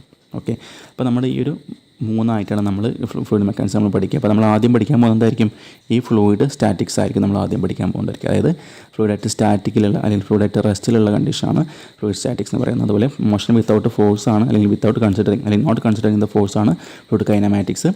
ഫ്ലൂയിഡ് ഡൈനാമിക്സ് എന്ന് പറഞ്ഞാൽ നമ്മൾ എന്തെങ്കിലും അവിടെ ഫോഴ്സിനെ കൺസിഡർ ചെയ്യുന്നതാണ് ഫ്ലൂയിഡ് ഡൈനാമിക്സ്. ഓക്കെ, മനസ്സിലായി വിചാരിക്കുന്നു. അപ്പോൾ നിങ്ങൾ നോട്ട് പ്രിപ്പയർ ചെയ്യുമ്പോൾ ഇതേപോലെ തന്നെ ഈ ഫ്രീ സ്ക്രീനിൽ കാണുന്ന പോലെ എന്തെങ്കിലും നിങ്ങൾ കറക്റ്റായിട്ട് മാർക്ക് ചെയ്ത് വെക്കുക. നമ്മൾ ഈ ഒരു രീതിയിലാണ് നമ്മൾ പഠിച്ചു തുടങ്ങാം. ഓക്കെ,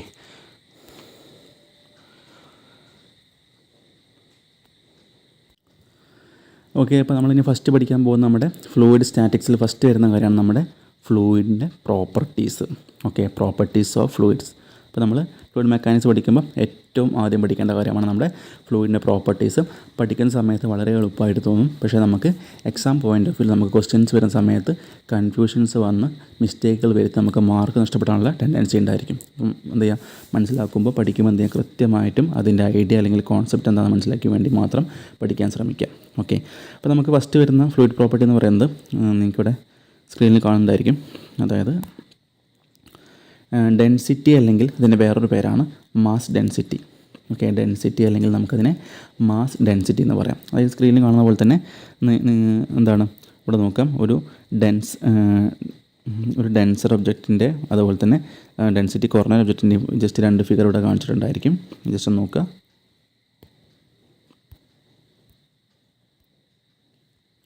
ഓക്കെ, ഒരു ഡെൻസർ ഒബ്ജക്റ്റും അതുപോലെ തന്നെ ഡെൻസിറ്റി കുറഞ്ഞ ഒബ്ജക്റ്റും ഇവിടെ കാണുന്നുണ്ടായിരിക്കും. അതായത് ഡെൻസിറ്റി അല്ലെങ്കിൽ മാസ് ഡെൻസിറ്റി നമ്മൾ പഠിക്കുമ്പോൾ ഓർത്ത് വേണ്ട ഫസ്റ്റ് ഒരു പോയിൻ്റാണ് റോ.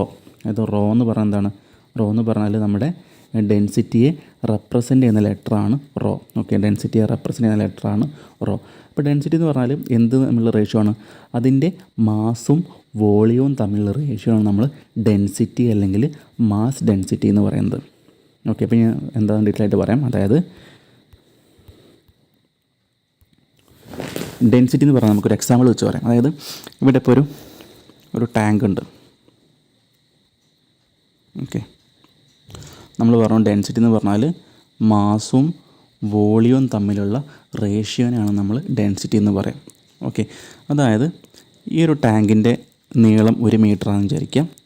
അതുപോലെ വീതിയും 1 മീറ്ററാണ്, ഉയരം 1 മീറ്ററാണെന്ന് വിചാരിക്കാം. അപ്പോൾ നമുക്കറിയാം ഇതിൻ്റെ വോളിയം കാണാൻ എന്ത് ചെയ്താൽ മതി, 1 × 1 × 1, അതായത് 1 മീറ്റർ ക്യൂബായിരിക്കും ഈ ഒരു ടാങ്കിൻ്റെ വോളിയം. ഓക്കെ, അപ്പോൾ ഈ ടാങ്കിലേക്ക് നമ്മൾ എന്ത് ചെയ്യണം, ഇപ്പോൾ ഒരു എക്സാമ്പിളായിട്ട് നമുക്ക് ഇതിലേക്ക് നമ്മൾ വാട്ടർ ഫില്ല് ചെയ്യാമെന്ന് വിചാരിക്കുക. ഓക്കെ, 1 മീറ്റർ ക്യൂബ് വോളിയമുള്ള ഈ ടാങ്കിലേക്ക് നമ്മൾ വാട്ടർ ഫില്ല് ചെയ്യാമെന്ന് വിചാരിക്കുക. ഓക്കെ, അപ്പോൾ എന്താകും, ഈ ടാങ്ക് മൊത്തം വാട്ടർ നിറഞ്ഞു വിചാരിക്കുക. അപ്പോൾ ആ വാട്ടറിൻ്റെ മാസും അതുപോലെ തന്നെ ആ വാട്ടറിൻ്റെ വോളിയവും തമ്മിലുള്ള റേഷ്യോനാണ് നമ്മൾ ആ വാട്ടറിൻ്റെ ഡെൻസിറ്റി എന്ന് പറയുന്നത്. ഓക്കെ, നമുക്ക് വാട്ടറിൻ്റെ കേസ് തന്നെ വെച്ച് പറയുമ്പോൾ നമുക്ക് എന്ത് ചെയ്യാം, വാട്ടറിൻ്റെ ഡെൻസിറ്റി എന്ന് പറഞ്ഞാൽ നമുക്ക് ഓർത്ത് വെക്കണം, പഠിച്ചു വെക്കണം, 1000 ആണ്. 1000 kg/m³ ആണ്. ഓക്കെ, അപ്പോൾ എന്താണ് ഈ kg/m³ എന്ന് പറഞ്ഞാൽ, ഈ വോളിയത്തിൻ്റെ SI യൂണിറ്റാണ് മീറ്റർ ക്യൂബ്, മാസിൻ്റെ SI യൂണിറ്റാണ് കിലോഗ്രാം. അല്ലേ? അപ്പോൾ കിലോഗ്രാം പെർ മീറ്റർ ക്യൂബ് പറഞ്ഞാൽ നമ്മുടെ ഡെൻസിറ്റീൻ്റെ SI യൂണിറ്റ് ആയിരിക്കും കിലോഗ്രാം പെർ മീറ്റർ ക്യൂബ്. അപ്പോൾ ഓർത്ത് വെക്കേണ്ട പോയിൻ്റാണ്. നമ്മുടെ വാട്ടറിൻ്റെ ഡെൻസിറ്റി എന്ന് പറയുന്നത് അറ്റ്മോസ്ഫിയറിക് കണ്ടീഷനിൽ, അതായത് വാട്ടറിൻ്റെ ഡെൻസിറ്റി 1000 കിലോഗ്രാം പെർ മീറ്റർ ക്യൂബാണ്. അപ്പോൾ നമുക്കിനി എന്ത് ചെയ്യാം, ഈ ഒരു 1000 കിലോഗ്രാം പെർ മീറ്റർ ക്യൂബ് വെച്ച് നമുക്ക് എന്ത് ചെയ്യാം, ഈ ഡെൻസിറ്റി ഒന്ന് ആലോചിച്ച് നോക്കൂ. അതായത് 1 മീറ്റർ ക്യൂബ് വോളിയമുള്ള ഒരു ടാങ്കിനകത്ത് ഉണ്ടാകുന്ന വാട്ടറിൻ്റെ മാസ് എത്രയായിരിക്കും? 1000 കിലോഗ്രാം ആയിരിക്കും. ഓക്കെ, അപ്പോൾ നിങ്ങൾ എന്ത് ചെയ്യാം, ആ രീതിയിൽ ഓർത്ത് വെക്കുക. നേരത്തെ പറഞ്ഞ എക്സാമ്പിൾ എന്ത് ചെയ്യുക, ഈ ഒരു ടാങ്കിൻ്റെ വോളിയം 1 മീറ്റർ ക്യൂബാണ് നമുക്ക് കിട്ടി. അങ്ങനെയാണെങ്കിൽ ഈ 1 മീറ്റർ ക്യൂബിലുള്ള ടാങ്കിൽ എത്ര കിലോഗ്രാം വാട്ടർ നിറയ്ക്കാൻ പറ്റും, അല്ലെങ്കിൽ എത്രയായിരിക്കും ആ ടാങ്കിൽ നിറയുള്ള വാട്ടറിൻ്റെ മാസ് എന്ന് പറഞ്ഞാൽ അത് 1000 കിലോഗ്രാം ആയിരിക്കും. ഓക്കെ, അപ്പോൾ നിങ്ങൾ എന്ത് ചെയ്യാം, ആ രീതിയിലാണ് നമ്മൾ ആ ഡെൻസിറ്റിയെ നമ്മൾ ഓർത്ത് വെക്കേണ്ടത്. ഓക്കെ, അപ്പോൾ ഓർത്ത് വെക്കുക, വാട്ടറിൻ്റെ ഡെൻസിറ്റി 1000 കിലോഗ്രാം പെർ മീറ്റർ ക്യൂബാണ്. ഓക്കെ, ആ ഒരു കോൺസെപ്റ്റ് കറക്റ്റ് മനസ്സിലായി വിചാരിക്കുന്നു. അതായത് മാസും വോളിയം തമ്മിലുള്ള റേഷ്യോ ആണ് ഡെൻസിറ്റി എന്ന് പറഞ്ഞാൽ. അപ്പോൾ ആ ഒരു ഐഡിയ മനസ്സിലാക്കുക. യൂണിറ്റ് വോളിയത്തിനകത്തുണ്ടാകുന്ന അതിൻ്റെ മാസിനാണ് നമ്മൾ ഡെൻസിറ്റി എന്ന് പറയുക. അപ്പോൾ വാട്ടറിൻ്റെ ഡെൻസിറ്റി 1000 കിലോഗ്രാം പെർ മീറ്റർ ക്യൂബാണ്. അതുപോലെ നമ്മൾ ഓർത്ത് വെക്കേണ്ട അടുത്തൊരു പോയിൻ്റാണ് നമ്മുടെ മെർക്കുറിയുടെ density. Okay, mercury density 13600 kilogram per metre ക്യൂബാണ്. ഓക്കെ, 13600 കിലോഗ്രാം പെർ മീറ്റർ ക്യൂബാണ്. ഓർത്ത് വെക്കേണ്ട പോയിൻ്റാണ് വാട്ടറിൻ്റെ ഡെൻസിറ്റിയും അതുപോലെ തന്നെ നമ്മുടെ മെർക്കുറിൻ്റെ ഡെൻസിറ്റി നമ്മൾ ഓർത്ത് വെക്കണം. അപ്പോൾ നമ്മൾ പറഞ്ഞു, നേരത്തെ നമ്മൾ SI യൂണിറ്റിനെ കുറിച്ച് പറഞ്ഞു അല്ലേ. SI യൂണിറ്റ് എന്ന് പറഞ്ഞാൽ നമുക്കവിടെ കിലോഗ്രാം പെർ മീറ്റർ ക്യൂബ് കിട്ടി. അതെങ്ങനെയാണ് കിലോഗ്രാം പെർ മീറ്റർ ക്യൂബ് കിട്ടിയത്? നമ്മൾ പറഞ്ഞു ഡെൻസിറ്റി എന്ന് പറഞ്ഞാൽ മാസും വോളിയവും തമ്മിലുള്ള റേഷ്യോ ആണ് ഡെൻസിറ്റി അല്ലേ. ഇനി എങ്ങനെ ഇതിൻ്റെ SI യൂണിറ്റ് നമ്മൾ കണ്ടെത്തുക? മാസിൻ്റെ SI യൂണിറ്റ് അറിയില്ല. മാസ് എന്ന് പറഞ്ഞാൽ കിലോഗ്രാമിലാണ് നമ്മൾ പറയാം SI യൂണിറ്റ്. വോളിയത്തിൻ്റെ എന്താണ്? വോളിയം എന്ന് പറഞ്ഞാൽ നമുക്കറിയാം നീളം ഇൻറ്റു വീതി ഇൻറ്റു ഉയരം നമുക്ക് പറയാൻ പറ്റും അല്ലേ. അപ്പോൾ എന്താണ്, നീളത്തിൻ്റെ വീതിൻ്റെ അല്ലെങ്കിൽ ഉയരത്തിൻ്റെ SI യൂണിറ്റ് എന്താണ്? മീറ്ററാണ്. അതായത് മീറ്റർ എന്ന് പറഞ്ഞാൽ മീറ്റർ ക്യൂബാണ്. അപ്പോൾ ഇങ്ങനെയാണ് നമ്മുടെ SI യൂണിറ്റ് ഉണ്ടായതെന്ന് മനസ്സിലാക്കി വെക്കുക. അപ്പോൾ ഇതൊക്കെ അറിയുന്ന ഒരുപാട് പേരുണ്ടായിരിക്കും, പക്ഷേ നമ്മുടെ ക്ലാസ്സിൽ ഈ ഒരു ബേസൊക്കെ മറന്നുപോയ ആളുകളുണ്ടായിരിക്കും. ഇപ്പോൾ എന്ത് ചെയ്യുക, അവർക്ക് മനസ്സിലാക്കാനാണ് നമ്മൾ ഇത്രയും ഡീറ്റെയിൽ ആയിട്ട് പറയാനുള്ള ഉദ്ദേശം. ഓക്കെ, അപ്പോൾ ഇങ്ങനെയാണ് നമ്മുടെ ഡെൻസിറ്റീൻ്റെ SI unit kilogram per metre cube വന്നത്. ഓക്കെ, അപ്പോൾ നമ്മൾ പറഞ്ഞു SI യൂണിറ്റാണ് ഇപ്പോൾ പറഞ്ഞിട്ടുണ്ടായത് അല്ലേ. അപ്പോൾ നമ്മുടെ എക്സാം പോയിൻ്റ് ഓഫ് വ്യൂ നമുക്ക് SI യൂണിറ്റ് ചോദിക്കാറുണ്ട് അല്ലേ. എന്താണ് SI യൂണിറ്റ് എന്ന് പറഞ്ഞാൽ? സിസ്റ്റം ഇൻ്റർനാഷണൽ ആണ് അല്ലേ. അപ്പോൾ സിസ്റ്റം ഇൻ്റർനാഷണൽ യൂണിറ്റാണ് SI യൂണിറ്റിൻ്റെ ഷോർട്ട് ഫോം പറയുന്നത്. അതുപോലെ തന്നെ വരുന്നതാണ് CGS യൂണിറ്റ്. നിങ്ങൾ കേട്ടിട്ടുണ്ടായിരിക്കും, നിങ്ങൾക്ക് അറിയുന്നുണ്ടായിരിക്കും അല്ലേ. എന്നാണ് CGS യൂണിറ്റ് എന്ന് പറഞ്ഞാൽ. അതായത് CGS യൂണിറ്റ് പറയുമ്പോൾ നമുക്കറിയാം ലെങ്ത്ത്, മാസ്, ടൈമാണത് അല്ലേ. സി പറഞ്ഞാൽ എന്താണ് ഉദ്ദേശിക്കുന്നത്? ലെങ്ത്ത് എന്ന് പറഞ്ഞാൽ അത് സെൻറ്റിമീറ്ററാണ് CGS യൂണിറ്റിൽ ഉദ്ദേശിക്കുന്നത്. അതായത് പിന്നെ മാസ് എന്തിലായിരിക്കും വരിക? സെൻറ്റിമീറ്റർ. ഇത് ഗ്രാമിലാണ് നമ്മുടെ മാസ് വരിക CGS യൂണിറ്റിൽ. ടൈം വരുന്നത് സെക്കൻഡിലാണ്. ഓക്കെ, അപ്പോൾ നമ്മുടെ CGS യൂണിറ്റിൽ വരുന്നത് എന്തായിരിക്കും? സെൻറ്റിമീറ്ററും ഗ്രാമും സെക്കൻഡും ആയിരിക്കും. ഇനി എന്ത് ചെയ്യണം? നമ്മളൊന്ന് ആലോചിച്ച് നോക്കണം, എന്തായിരിക്കും നമ്മുടെ ഡെൻസിറ്റീൻ്റെ CGS യൂണിറ്റ്? ഒന്ന് ആലോചിച്ച് ഓർക്കൂ. നമ്മൾ പറഞ്ഞു CGSലാവുമ്പോൾ എന്താണ്? സെൻറ്റിമീറ്ററും ഗ്രാമും സെക്കൻഡും ആണ് വരുന്നത്. അപ്പോൾ നമുക്ക് നേരത്തെ നമ്മൾ പഠിച്ചിട്ടുണ്ട് നമ്മുടെ ഡെൻസിറ്റീൻ്റെ SI unit kilogram per metre ക്യൂബാണെന്ന് പഠിച്ചിട്ടുണ്ട്. അപ്പോൾ നമുക്ക് എന്ത് ചെയ്യാൻ പറ്റും? ഈ ഒരു കാര്യം വെച്ച് നമുക്ക് നമ്മുടെ ഡെൻസിറ്റീൻ്റെ CGS യൂണിറ്റ് നമുക്ക് ചിന്തിക്കാവുന്നുള്ളൂ. അതായത് എന്ത് ചെയ്യാം, മാസ് ബൈ വോളിയം ആകുമ്പോൾ നമുക്കറിയാം മാസിൻ്റെ കേസിൽ എന്താ വരിക? CGS യൂണിറ്റിൽ ഗ്രാം വരും. അപ്പോൾ ഗ്രാം പെർ എന്ത് വരും? നമ്മുടെ മീറ്റർ ക്യൂബിന് ആരാ വരിക? മീറ്റർ ക്യൂബിന് വരെ നമ്മുടെ സെൻറ്റിമീറ്റർ ക്യൂബാണ് വരിക. ഓക്കെ, അപ്പോൾ ഗ്രാം പെർ സെൻറ്റിമീറ്റർ ക്യൂബാണ് നമ്മുടെ CGS യൂണിറ്റ് എന്ന് പറയുന്നത് അല്ലേ. ഡെൻസിറ്റീൻ്റെ CGS unit gram per centimetre ക്യൂബാണ്. ഞാൻ പറയുന്ന ഓരോ കാര്യങ്ങളും ഇമ്പോർട്ടൻ്റ് ആണ്. അപ്പോൾ അതൊക്കെ നോട്ട് ചെയ്ത് വെക്കണം. ഓക്കെ, അപ്പോൾ CGS യൂണിറ്റ് ഓഫ് ഡെൻസിറ്റി എന്ന് പറഞ്ഞാൽ ഗ്രാം പെർ സെൻറ്റിമീറ്റർ ക്യൂബാണ്. ഓക്കെ, അപ്പോൾ ഇനി നോക്കുക, അതായത് ഇനി 1 ഗ്രാം പെർ സെൻറ്റിമീറ്റർ ക്യൂബ് എന്ന് പറഞ്ഞാൽ 1 ഗ്രാം പെർ സെൻറ്റിമീറ്റർ ക്യൂബ് എന്ന് പറഞ്ഞാൽ ഡാഷ് കിലോഗ്രാം പെർ മീറ്റർ ക്യൂബാന്ന് ചോദിച്ചു വിചാരിക്കുക. അപ്പോൾ നമുക്ക് അറിയണം 1 ഗ്രാം പെർ സെൻറ്റിമീറ്റർ ക്യൂബ് എന്ന് പറഞ്ഞാൽ എത്ര കിലോഗ്രാം പെർ മീറ്റർ ക്യൂബാണെന്ന് നമുക്ക് അറിയണം. അല്ലെങ്കിൽ നമുക്ക് ഈ ഒരു ഗ്രാം പെർ സെൻറ്റിമീറ്റർ ക്യൂബിനെ കിലോഗ്രാം പെർ മീറ്റർ ക്യൂബിലേക്ക് നമുക്ക് കൺവേർട്ട് ചെയ്യാൻ അറിയണം. ഓക്കെ, അപ്പോൾ എങ്ങനെ കൺവേർട്ട് ചെയ്യുക? നമുക്കറിയാം ഗ്രാം അല്ലേ, ഗ്രാം എന്ന് പറയുമ്പോൾ നമുക്കറിയാം 1000 ഗ്രാമാണ് 1 കിലോഗ്രാം അല്ലേ. 1000 ഗ്രാമാണ് 1 കിലോഗ്രാം. 1000 ഗ്രാമാണ് 1 കിലോഗ്രാം അല്ലേ. എല്ലാവർക്കും അറിയുന്ന കാര്യമായിരിക്കും, അറിയാത്തവർ മനസ്സിലാക്കുക. 1000 ഗ്രാമാണ് 1 കിലോഗ്രാം. അതായത് ഈ ഗ്രാമിനെ അപ്പോൾ എങ്ങനെയായിരിക്കും കിലോഗ്രാമാക്കി മാറ്റുന്നുണ്ടായിരിക്കാം? ഒന്ന് ആലോചിച്ച് നോക്കൂ. അതായത് 1000 ഗ്രാമാണ് 1 കിലോഗ്രാമെങ്കിൽ എന്ത് ചെയ്യാം, ഗ്രാമിനെ എങ്ങനെ കിലോഗ്രാം ആക്കുന്നത് പറയാൻ പറ്റും. അതായത് ആലോചിച്ച് നോക്കുക, 1000നെ എങ്ങനെ നമ്മൾ ഒന്നാക്കുക എന്ന് ആലോചിച്ചാൽ മതി അല്ലെ. എന്ത് ചെയ്യണം? 1000നെ ഒന്നാക്കാൻ നമ്മൾ എന്ത് ചെയ്യണം? 1000 കൊണ്ട് നമ്മൾ ഹരിക്കണം, അല്ലെങ്കിൽ 1000 കൊണ്ട് നമ്മൾ ഡിവൈഡ് ചെയ്യണം, അല്ലെങ്കിൽ നമുക്ക് 10⁻³ കൊണ്ട് നമ്മൾ ഡിവൈഡ് ചെയ്യണം, അല്ലെങ്കിൽ 10⁻³ കൊണ്ട് നമ്മൾ മൾട്ടിപ്പിൾ ചെയ്യണം അല്ലേ. 1000 എന്ന് പറഞ്ഞാൽ 1/1000 കൊണ്ട് ഗുണിക്കുക, അല്ലെങ്കിൽ 1/10³ കൊണ്ട് ഗുണിക്കുക, അല്ലെങ്കിൽ 10⁻³ കൊണ്ട് ഗുണിച്ചാൽ നമുക്ക് എന്ത് കിട്ടും? ഗ്രാമിനെ നമുക്ക് കിലോഗ്രാമാക്കി മാറ്റാൻ പറ്റും. പറഞ്ഞാൽ മനസ്സിലായി എന്ന് വിചാരിക്കുന്നു. സംശയം ഉണ്ടെങ്കിൽ ജസ്റ്റ് ഒന്ന് ക്ലാസ് എന്ത് ചെയ്യുക, റിവേഴ്സ് ചെയ്തിട്ട് കേട്ട് നോക്കാം. അപ്പോൾ നമുക്ക് എന്ത് ചെയ്യണം? ഈ ഗ്രാമിനെ നമുക്ക് കിലോഗ്രാമാണ് മാറ്റേണ്ടത്. നമ്മളിവിടെ പഠിച്ചു വെച്ചാൽ നമുക്ക് എന്ത് ചെയ്യാം? 1000നെ ഒന്നാക്കാൻ നമ്മൾ എന്ത് ചെയ്താൽ മതി? 1000നെ ഒന്നാക്കാൻ 1000 കൊണ്ട് ഡിവൈഡ് ചെയ്താൽ മതി. അതിൻ്റെ അർത്ഥം 1000 കൊണ്ട് ഹരിച്ചാൽ മതി. അതിൻ്റെ അർത്ഥം 10⁻³ കൊണ്ട് മൾട്ടിപ്ലൈ ചെയ്യാം. അപ്പോൾ നമുക്ക് ഈ മേലുള്ള ഗ്രാം എന്തായി മാറും? കിലോഗ്രാമിലേക്ക് കൺവേർട്ട് ആവും. ഇനി എന്ത് ചെയ്യണം? താഴെയുള്ള സെൻറ്റിമീറ്റർ ക്യൂബ് നമുക്ക് മീറ്റർ ക്യൂബിലേക്ക് കൺവേർട്ട് ചെയ്യണം. എന്ത് ചെയ്താൽ മതി? താഴെയുള്ള സെൻറ്റിമീറ്റർ ക്യൂബ് മീറ്റർ ക്യൂബിലൊക്കെ ഒന്ന് ആലോചിച്ച് നോക്കാം. അപ്പോൾ ആദ്യം നമുക്ക് സെൻറ്റിമീറ്ററും മീറ്ററും തമ്മിലുള്ള റിലേഷൻ നമുക്കറിയണം. ഓക്കെ, സെൻറ്റിമീറ്ററും മീറ്ററും തമ്മിലുള്ള റിലേഷൻ അറിയണം. അതായത് സെൻറ്റിമീറ്റർ എന്ന് പറഞ്ഞാൽ എന്താണ്? 100 സെൻറ്റിമീറ്ററാണ് 1 മീറ്റർ. ഇപ്പോൾ നേരത്തെ പറഞ്ഞ കേസിൽ എന്ത് ചെയ്യുക? നേരെ തിരിച്ചാലോചിച്ച് നോക്കുക. അതായത് സെൻറ്റിമീറ്ററിനെ എങ്ങനെയാണ് മീറ്റർ ആക്കുക?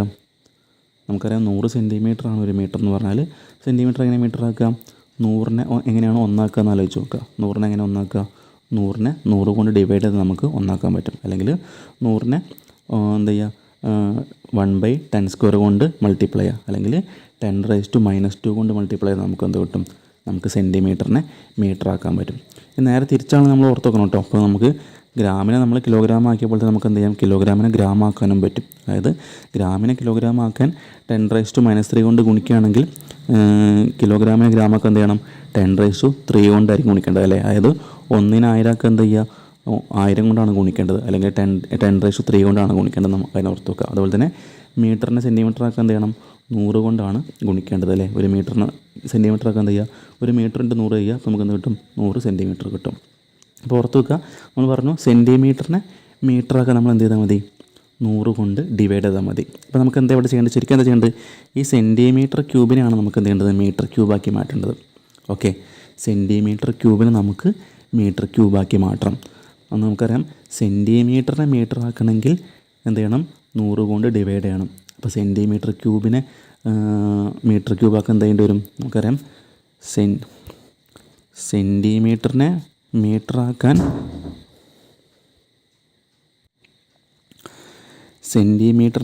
എന്ത് ചെയ്യണം? 100 കൊണ്ട് ഡിവൈഡ് ചെയ്യണം, അല്ലെങ്കിൽ 10⁻² കൊണ്ട് മൾട്ടിപ്ലൈ ചെയ്യണം അല്ലേ. 10⁻² പറഞ്ഞാലും 1/10² എന്ന് പറഞ്ഞാലും 1/100 എന്ന് പറഞ്ഞാലും ഒന്നാണെന്ന് എല്ലാവർക്കും അറിയാമെന്ന് വിചാരിക്കുന്നു. ഓക്കെ, അതായത് സെൻറ്റിമീറ്ററിനെ മീറ്റർ ആക്കാൻ നമ്മൾ എന്ത് ചെയ്യണം? 10⁻² കൊണ്ട് മൾട്ടിപ്ലൈ ചെയ്യണം. അപ്പോൾ ആലോചിച്ച് നോക്കൂ, സെൻറ്റിമീറ്റർ സ്ക്വയറിനെ മീറ്റർ സ്ക്വയർ ആക്കാൻ എന്ത് ചെയ്യേണ്ടി വരും അല്ലേ? എന്ത് ചെയ്യേണ്ടി വരും? 2 തവണ 10⁻² കൊണ്ട് മൾട്ടിപ്പിൾ ചെയ്യേണ്ടി വരും അല്ലേ. അതല്ല ഉദ്ദേശിക്കുന്നത്. അതുപോലെ എന്ത് ചെയ്യണം? നമുക്ക് സെൻറ്റിമീറ്റർ ക്യൂബിനെ മീറ്റർ ക്യൂബാക്കാൻ എന്ത് ചെയ്യേണ്ടി വരും? 3 തവണ 10⁻² കൊണ്ട് മൾട്ടിപ്പിൾ ചെയ്യേണ്ടത്. ഇതൊക്കെ നമ്മുടെ യൂണിറ്റ് കൺവേർഷനിൽ വരുന്നതാണ്. വളരെ ഇമ്പോർട്ടൻ്റ് ആണ്. നമുക്ക് പ്രോബ്ലംസ് ഒക്കെ എക്സാമിന് ഉണ്ടാകാറുണ്ട്. RRBയുടെ SSCയുടെ എക്സാമിനൊക്കെ ഉണ്ടാകാറുണ്ട്. അപ്പോൾ എന്ത് ചെയ്യണം? നമുക്ക് നമുക്ക് സൊല്യൂഷൻ കാണാൻ നമുക്ക് എന്ത് വേണം? നമുക്ക് യൂണിറ്റ് കൺവേർഷനായി വ്യക്തമായിട്ട് ഐഡിയ ഉണ്ടായിരിക്കണം. ഓക്കെ, അതിൻ്റെ അർത്ഥം സെൻറ്റിമീറ്റർ ക്യൂബിനെ മീറ്റർ ക്യൂബാക്കാൻ എന്ത് ചെയ്യണം? 10⁻² × 10⁻² കൊണ്ട് മൾട്ടിപ്ലൈ ചെയ്യണം. നേരെ തിരിച്ചാണെങ്കിലോ മീറ്റർ ക്യൂബിന് സെൻറ്റിമീറ്റർ ക്യൂബ് ആക്കാൻ എന്താ വരും? ഈ 10⁻² വരെ എന്താ ചെയ്യണം? 10⁻² ചെയ്താൽ മതി അല്ലേ. അതായത് 10⁻² × 10⁻² × 10⁻² കൊണ്ട് മൾട്ടിപ്പിൾ ചെയ്യേണ്ടി വരും. ആ കാര്യം തിരിച്ചും അങ്ങനെയാണെന്ന് ഓർത്ത് വെക്കുക. ഓക്കെ, അപ്പോൾ നേരത്തെ പറഞ്ഞ കേസിൽ നമ്മൾ 1 g/cm³ നമുക്ക് എന്ത് ചെയ്യേണ്ടത്, -kg/m³ ആണ് ചോദിച്ചുള്ളത് അല്ലേ. നമുക്ക് ആൻസർ എങ്ങനെ പറയാൻ പറ്റും? നമ്മൾ പറഞ്ഞു ഗ്രാമിനെ കിലോഗ്രാമാക്കി എന്ത് ചെയ്യണം, 10⁻³ കൊണ്ട് മൾട്ടിപ്ലൈ ചെയ്യണം അല്ലേ. ഡിവൈഡ് ബൈ cm³ m³ എന്ത് ചെയ്യണം, 10⁻² കൊണ്ട് 3 തവണ മൾട്ടിപ്ലൈ ചെയ്യണം. അതിൻ്റെ അർത്ഥം 10⁻² ഇൻറ്റു 10⁻² ഇൻറ്റു 10⁻² പറഞ്ഞാൽ എത്രയാണ് അല്ലേ. 10⁻² ഇൻറ്റു 10⁻² ഇൻറ്റു 10⁻² എന്ന് പറഞ്ഞാൽ 10⁻6 ആണ് അല്ലേ. അതായത് 3 കൂടി കൂട്ടിയാൽ മതി അല്ലേ. -2 + -2 + -2 -6 കിട്ടും. അതായത് താഴെ വരിക എന്താണ്, 10⁻6 ആണ് വരിക. ഓക്കെ, ഇനി എന്ത് ചെയ്യുക, നമുക്കിതിനെ സിംപ്ലിഫൈ ചെയ്താൽ നമുക്കറിയാം a/m/a/n എന്ന് പറയുന്നതാണ് a/m-n ആണ്. അതായത് ഇവിടുത്തെ കേസിൽ എന്തായിരിക്കും, 10⁻³ -6 അല്ല. അതിൻ്റെ അർത്ഥം ഇത് രണ്ടും കൂടി കൂട്ടിയാൽ പ്ലസ്സായി, വലിയ സംഖ്യയിൽ നിന്ന് ചെറിയ സംഖ്യ കുറച്ചാൽ 3 കിട്ടും, വലിയ സംഖ്യേനെ ചിഹ്നം ചേർക്കുക 3 തന്നെ. അപ്പോൾ നമുക്ക് ഫൈനൽ കിട്ടുന്നതാണ്, നമുക്ക് കിട്ടുക നമ്മുടെ g/cm³, 1 g/cm³ പറഞ്ഞാൽ നമുക്ക് ഫൈനൽ കിട്ടുക 10⁻³ kg/m³ ആണ്. 10⁻³ kg/m³ ആണ്. അല്ലെങ്കിൽ എന്ത് പറയാം, 10⁻³ എന്ന് പറഞ്ഞാൽ 1000 kg/m³ ആണ്. ഓക്കെ, അതിൻ്റെ അർത്ഥം 1 g/cm³ എന്ന് പറഞ്ഞാൽ എന്താണ്, 1000 kg/m³ ആണ്. അപ്പോൾ പറയുമ്പോൾ കുറച്ച് സ്പീഡ് കൂടി ഉണ്ടെങ്കിൽ എന്ത് ചെയ്യുക, നിങ്ങൾക്ക് നമ്മുടെ ഓൺലൈൻ ക്ലാസ്സിന് പ്രത്യേകത നിങ്ങൾക്ക് അറിയാമല്ലോ. നമുക്ക് എന്ത് ചെയ്യാം, എത്ര തവണ വേണമെങ്കിലും എന്ത് ചെയ്യുക, റിപ്പീറ്റ് ചെയ്ത് കേട്ട് നോക്കാൻ പറ്റും. അപ്പോൾ എന്ത് ചെയ്യാം, ജസ്റ്റ് എവിടെയെങ്കിലും കൺഫ്യൂഷൻ വരുന്നുണ്ടെങ്കിൽ ജസ്റ്റ് ഒന്നുകിൽ പോസ് ചെയ്തിട്ട് ഒന്ന് ആലോചിച്ച് നോക്കുക, അല്ലെങ്കിൽ എന്ത് ചെയ്യുക, ജസ്റ്റ് ഒന്ന് കുറച്ച് ബാക്കോട്ട് റിവൈസ് ചെയ്തിട്ട് എന്ത് ചെയ്യാം, നിങ്ങളൊന്നും കൂടി പ്ലേ ചെയ്ത് നോക്കുക. അപ്പോൾ നിങ്ങൾക്ക് കാര്യങ്ങൾ ഒരു ഐഡിയ കിട്ടും. അപ്പോൾ ഓർത്തേണ്ട കാര്യമാണ് 1 g/cm³ എന്ന് പറഞ്ഞാൽ 1000 kg/m³ ആണ്. അപ്പോൾ നിങ്ങൾ ബൈഹാർട്ട് പഠിച്ചേക്കേണ്ട ആവശ്യമില്ല. നിങ്ങൾക്ക് കറക്റ്റ് യൂണിറ്റ് കൺവേർഷൻ അറിയാമെങ്കിൽ എന്ത് ചെയ്യാം, നമുക്കത് കണ്ടെത്താൻ പറ്റും. ഓക്കെ, അപ്പോൾ നമ്മൾ ഫ്ലൂയിഡ് പ്രോപ്പർട്ടീസിൽ വരുന്ന ഡെൻസിറ്റിയെ കുറിച്ചാണ് നമ്മൾ ജസ്റ്റ് പറഞ്ഞത്. ഇപ്പോൾ ഡെൻസിറ്റി എന്ന് പറഞ്ഞാൽ മാസ് ബൈ വോളിയം ആണ്. SI യൂണിറ്റ് kg/m³ ആണ്. CGS യൂണിറ്റ് g/cm³ ആണ്. അതുപോലെ 1 g/cm³ എന്ന് പറഞ്ഞാൽ 1000 kg/m³ ആണ്.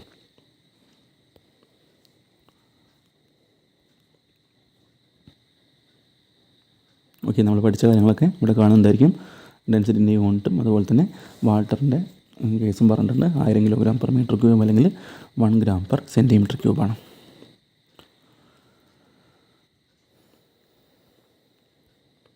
അതുപോലെ തന്നെ ഓർത്ത് വെക്കേണ്ട ഒരു പ്രധാനപ്പെട്ട പോയിൻ്റാണ് ഡെൻസിറ്റി എന്ന് പറയുന്നത്.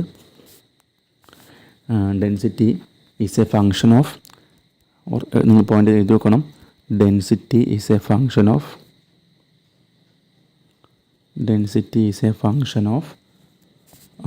pressure and temperature.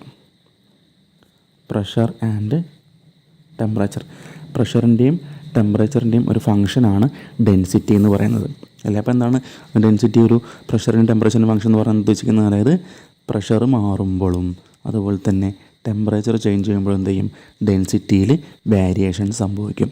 അതാണ് നമ്മൾ ഈ ഒരു ടേം കൊണ്ട് ഉദ്ദേശിക്കുന്നത്.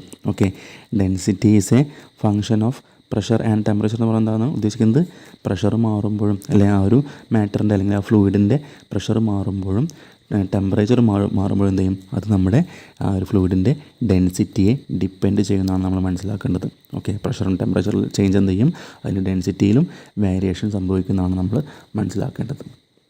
ഓക്കെ, അപ്പോൾ നമുക്കതിനെ മാത്തമാറ്റിക്കലി ഇങ്ങനെ എഴുതാൻ പറ്റും. അതായത് density is a function of pressure and temperature. അത് നമുക്ക് exam point of view ചോദിക്കാറുള്ളതാണ്.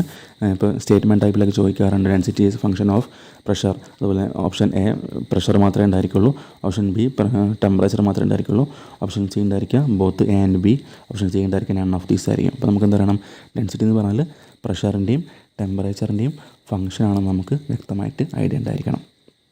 Okay, അതുപോലെ തന്നെ അറിഞ്ഞിരിക്കേണ്ട അടുത്തൊരു പ്രധാനപ്പെട്ട പോയിൻ്റാണ് liquids are very less compressible. Okay, പൊതുവേ എന്താണ് ലിക്വിഡ്സ്, നമ്മൾ പ്രാക്ടിക്കലി നമ്മൾ മനസ്സിലാക്കേണ്ട കാര്യം, ലിക്വിഡ്സ് എന്താണ് ഇൻകംപ്രസിബിൾ ആണ്.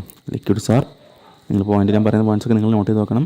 ലിക്വിഡ്സ് ആർ ഇൻകംപ്രസിബിൾ ആണ്. അല്ലെങ്കിൽ വെരി ലെസ് കംപ്രസിബിൾ ആണ്. സോ നമ്മൾ എന്ത് ചെയ്യും, ജനറലി നമ്മൾ എന്താണ് ലിക്വിഡിനെ കൺസിഡർ ചെയ്യുന്നത്, ജനറലി നമ്മൾ ലിക്വിഡിനെ ഇൻകംപ്രസിബിൾ ഫ്ലൂയിഡ് ആയിട്ടാണ് നമ്മൾ കൺസിഡർ ചെയ്യുന്നത്. Okay, liquids are very less compressible, that's why liquids are treated as incompressible fluids. Okay, liquids are incompressible. Okay, ആ പോയിൻ്റ് ഓർത്ത് വെക്കുക. ലിക്വിഡ്സ് എന്നാണ് പൊതുവേ നമ്മൾ ഇൻകംപ്രസിബിൾ ആയിട്ടാണ് അല്ലെങ്കിൽ ഇൻകംപ്രസിബിൾ ഫ്ലൂയിഡ് ആയിട്ടാണ് നമ്മൾ ട്രീറ്റ് ചെയ്യുന്നത്. Okay, liquids are very less compressible, so liquids are treated as incompressible fluids.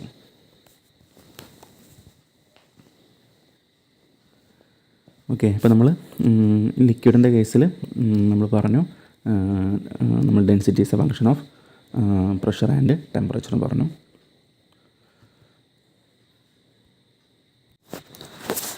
അല്ലേ, ഇപ്പം നമ്മൾ ലാസ്റ്റ് പഠിച്ചൊരു പോയിൻ്റാണ് ഡെൻസിറ്റി എന്ന് പറഞ്ഞാൽ എന്താണ്, function of pressure and temperature എന്ന് പറഞ്ഞു. ഇനി എന്ത് ചെയ്യണം, നമുക്ക് എന്ത് ചെയ്യണം, ഒരു പ്രഷറിൻ്റെ വേരിയേഷനും അതുപോലെ തന്നെ ടെമ്പറേച്ചറിൻ്റെ വേരിയേഷൻസും എങ്ങനെയാണ് നമ്മൾ ഡെൻസിറ്റിയെ ബാധിക്കുന്നത് നമുക്ക് ജസ്റ്റ് മനസ്സിലാക്കണം. അപ്പോൾ നമുക്ക് മെക്കാനിക്കൽ എഞ്ചിനീയറിംഗുകാർക്ക് ഇനി പഠിക്കാനുള്ള അല്ലെങ്കിൽ നമുക്ക് പഠിക്കാനുള്ള സബ്ജക്റ്റാണ് തെർമോഡൈനാമിക്സ് എന്ന് പറയുന്നത്. ഓക്കെ, അല്ലെങ്കിൽ തെർമൽ എഞ്ചിനീയർ എന്നൊക്കെ പറയാറുണ്ട്. തെർമോഡൈനാമിക്സ് നമുക്ക് പഠിക്കാനുള്ള പേപ്പറാണ്. അതുപോലെ തന്നെ ഫ്ലൂയിഡ് മെക്കാനിക്സ് പോലും അല്ലെങ്കിൽ സ്ട്രെങ്ത് ഓഫ് മെറ്റീരിയൽസ് പോലും ഒരു കോർ പേപ്പറാണ് തെർമോഡൈനാമിക്സ് എന്ന് പറയുന്നത്. അപ്പോൾ നമുക്ക് തെർമോഡൈനാമിക്സിൽ പഠിക്കുന്ന ഒരു ഇക്വേഷൻ ഉണ്ടായിരിക്കും. അപ്പോൾ നിങ്ങൾ ചിലപ്പോൾ ഒരു പക്ഷേ +2 അല്ലെങ്കിൽ 10th പഠിച്ചൊരു ഇക്വേഷൻ ആയിരിക്കും ഐഡിയൽ ഗ്യാസ് ഇക്വേഷൻ. ഒരു പക്ഷേ കേട്ടിട്ടുണ്ടായിരിക്കും, അല്ലെങ്കിൽ ആദ്യമായിട്ട് കേൾക്കുന്നവരായിരിക്കും. ഓക്കെ, നമ്മൾ ഡീറ്റെയിൽ ആയിട്ട് നമ്മളത് തെർമലിൽ പഠിക്കുന്നുണ്ട്. അപ്പോൾ നമുക്ക് ഡീറ്റെയിൽ ആയിട്ട് തെർമലിൽ പഠിക്കാം. അപ്പോൾ ജസ്റ്റ് ഒന്ന് മനസ്സിലാക്കാം. ഐഡിയൽ ഗ്യാസ് ഇക്വേഷൻ എന്ന് പറഞ്ഞാൽ PV = mRT ആണ്. ഓക്കെ, നമ്മൾ ഡീറ്റെയിൽ ആയിട്ട് തെർമലിൽ പഠിക്കും. ഇപ്പോൾ ഞാൻ ഇവിടെ എന്ത് ചെയ്യുന്നില്ല, അതിൻ്റെ ഡീറ്റെയിൽ പറയുന്നില്ല, ജസ്റ്റ് എന്ത് ചെയ്യാൻ മനസ്സിലാക്കാം. ഐഡിയൽ ഗ്യാസ് ഇക്വേഷൻ എന്ന് പറഞ്ഞാൽ PV = mRT ആണ്. ഓക്കെ, അതിൽ നമുക്ക് എന്ത് ചെയ്യാം, ഓരോ നോക്കാം. P എന്ന് പറഞ്ഞാൽ പ്രഷറാണ്, V എന്ന് പറഞ്ഞാൽ വോളിയാണ്, M എന്ന് പറഞ്ഞാൽ മാസാണ്, R എന്ന് പറഞ്ഞാൽ ഗ്യാസ് കോൺസ്റ്റൻ്റ് ആണ്, അതുപോലെ T എന്ന് പറഞ്ഞാൽ ടെമ്പറേച്ചറാണ്. ഞാൻ പറയുന്ന ഓരോ കാര്യങ്ങളും ഇമ്പോർട്ടൻ്റ് ആണ്. ഞാൻ പറയുമ്പോൾ എന്ത് ചെയ്യാം, ചിലപ്പോൾ എല്ലാ കാര്യങ്ങളും നമുക്ക് സ്ക്രീനിൽ എഴുതി കാണിക്കാൻ സമയം ഉണ്ടായിരിക്കില്ല. അപ്പോൾ എന്ത് ചെയ്യാം, ഞാൻ പറയുമ്പോൾ എന്ത് ചെയ്യാം, നിങ്ങളത് ലെക്ചർ നോട്ട് പോലെ പ്രിപ്പയർ ചെയ്യാം. ഓക്കെ, PV = mRT ആണ്. P pressure, V volume, M mass, R gas constant ആണ്, T ടെമ്പറേച്ചർ. എന്ത് ചെയ്യാം, നമുക്ക് ജസ്റ്റ് എന്ത് ചെയ്യാം, ഈ Vയെ =ൻ്റെ അപ്പുറത്തേക്ക് കൊണ്ടുപോകും. അതായത് ഇവിടെ Pനെ മാത്രം നിർത്തുക, V അപ്പുറത്തേക്ക് പോകുമ്പം M/V എന്ന് എഴുതാം നമുക്ക്, ബാക്കി RT. ഓക്കെ, അപ്പോൾ നമ്മൾ ഇതിൽ മുന്നേ പഠിച്ചാണ് മാസ് ബൈ വോളിയം എന്ന് പറയുന്നതാണ് ഡെൻസിറ്റിയാണ്. അപ്പോൾ നമുക്ക് എങ്ങനെ മാറ്റിയെടുത്തതിന് M/Vക്ക് പകരം എന്ത് ചെയ്യാം, നമുക്ക് ഡെൻസിറ്റിൻ്റെ റോ കാണിക്കാം, ρRT എന്ന് പറയാം. ഓക്കെ, അതായത് P = നമുക്ക് ഫൈനലി എന്ത് പറയാം, ഈ ഒരു ഇക്വേഷൻ നമുക്ക് P = ρRT എന്ന് എഴുതാൻ പറ്റും. Okay, P = ρRT. അപ്പോൾ ഇത്രയും നിങ്ങൾ നോട്ട് ചെയ്യാം, P = ρRT. അപ്പോൾ നമ്മൾ ലാസ്റ്റ് കണ്ടെത്തിയത് P = ρRT ആണ്. ഇനി എന്ത് ചെയ്യാം, നമുക്ക് ഫസ്റ്റ് നമ്മൾ നേരത്തെ പറഞ്ഞിട്ടുണ്ടായിരുന്നു density is a function of pressure and temperature ആണ്. അപ്പോൾ നമുക്ക് എന്ത് ചെയ്യാം, ഫസ്റ്റ് എഫക്റ്റ് ഓഫ് പ്രഷർ നോക്കാം. അല്ലേ, എന്താണ് പ്രഷറിലെ വേരിയേഷൻ അല്ലെങ്കിൽ പ്രഷറിലെ ചേഞ്ച് നമ്മളെ ഡെൻസിറ്റിയെ എങ്ങനെയാണ് ഡിപ്പെൻഡ് ചെയ്യുന്നത് നോക്കാം.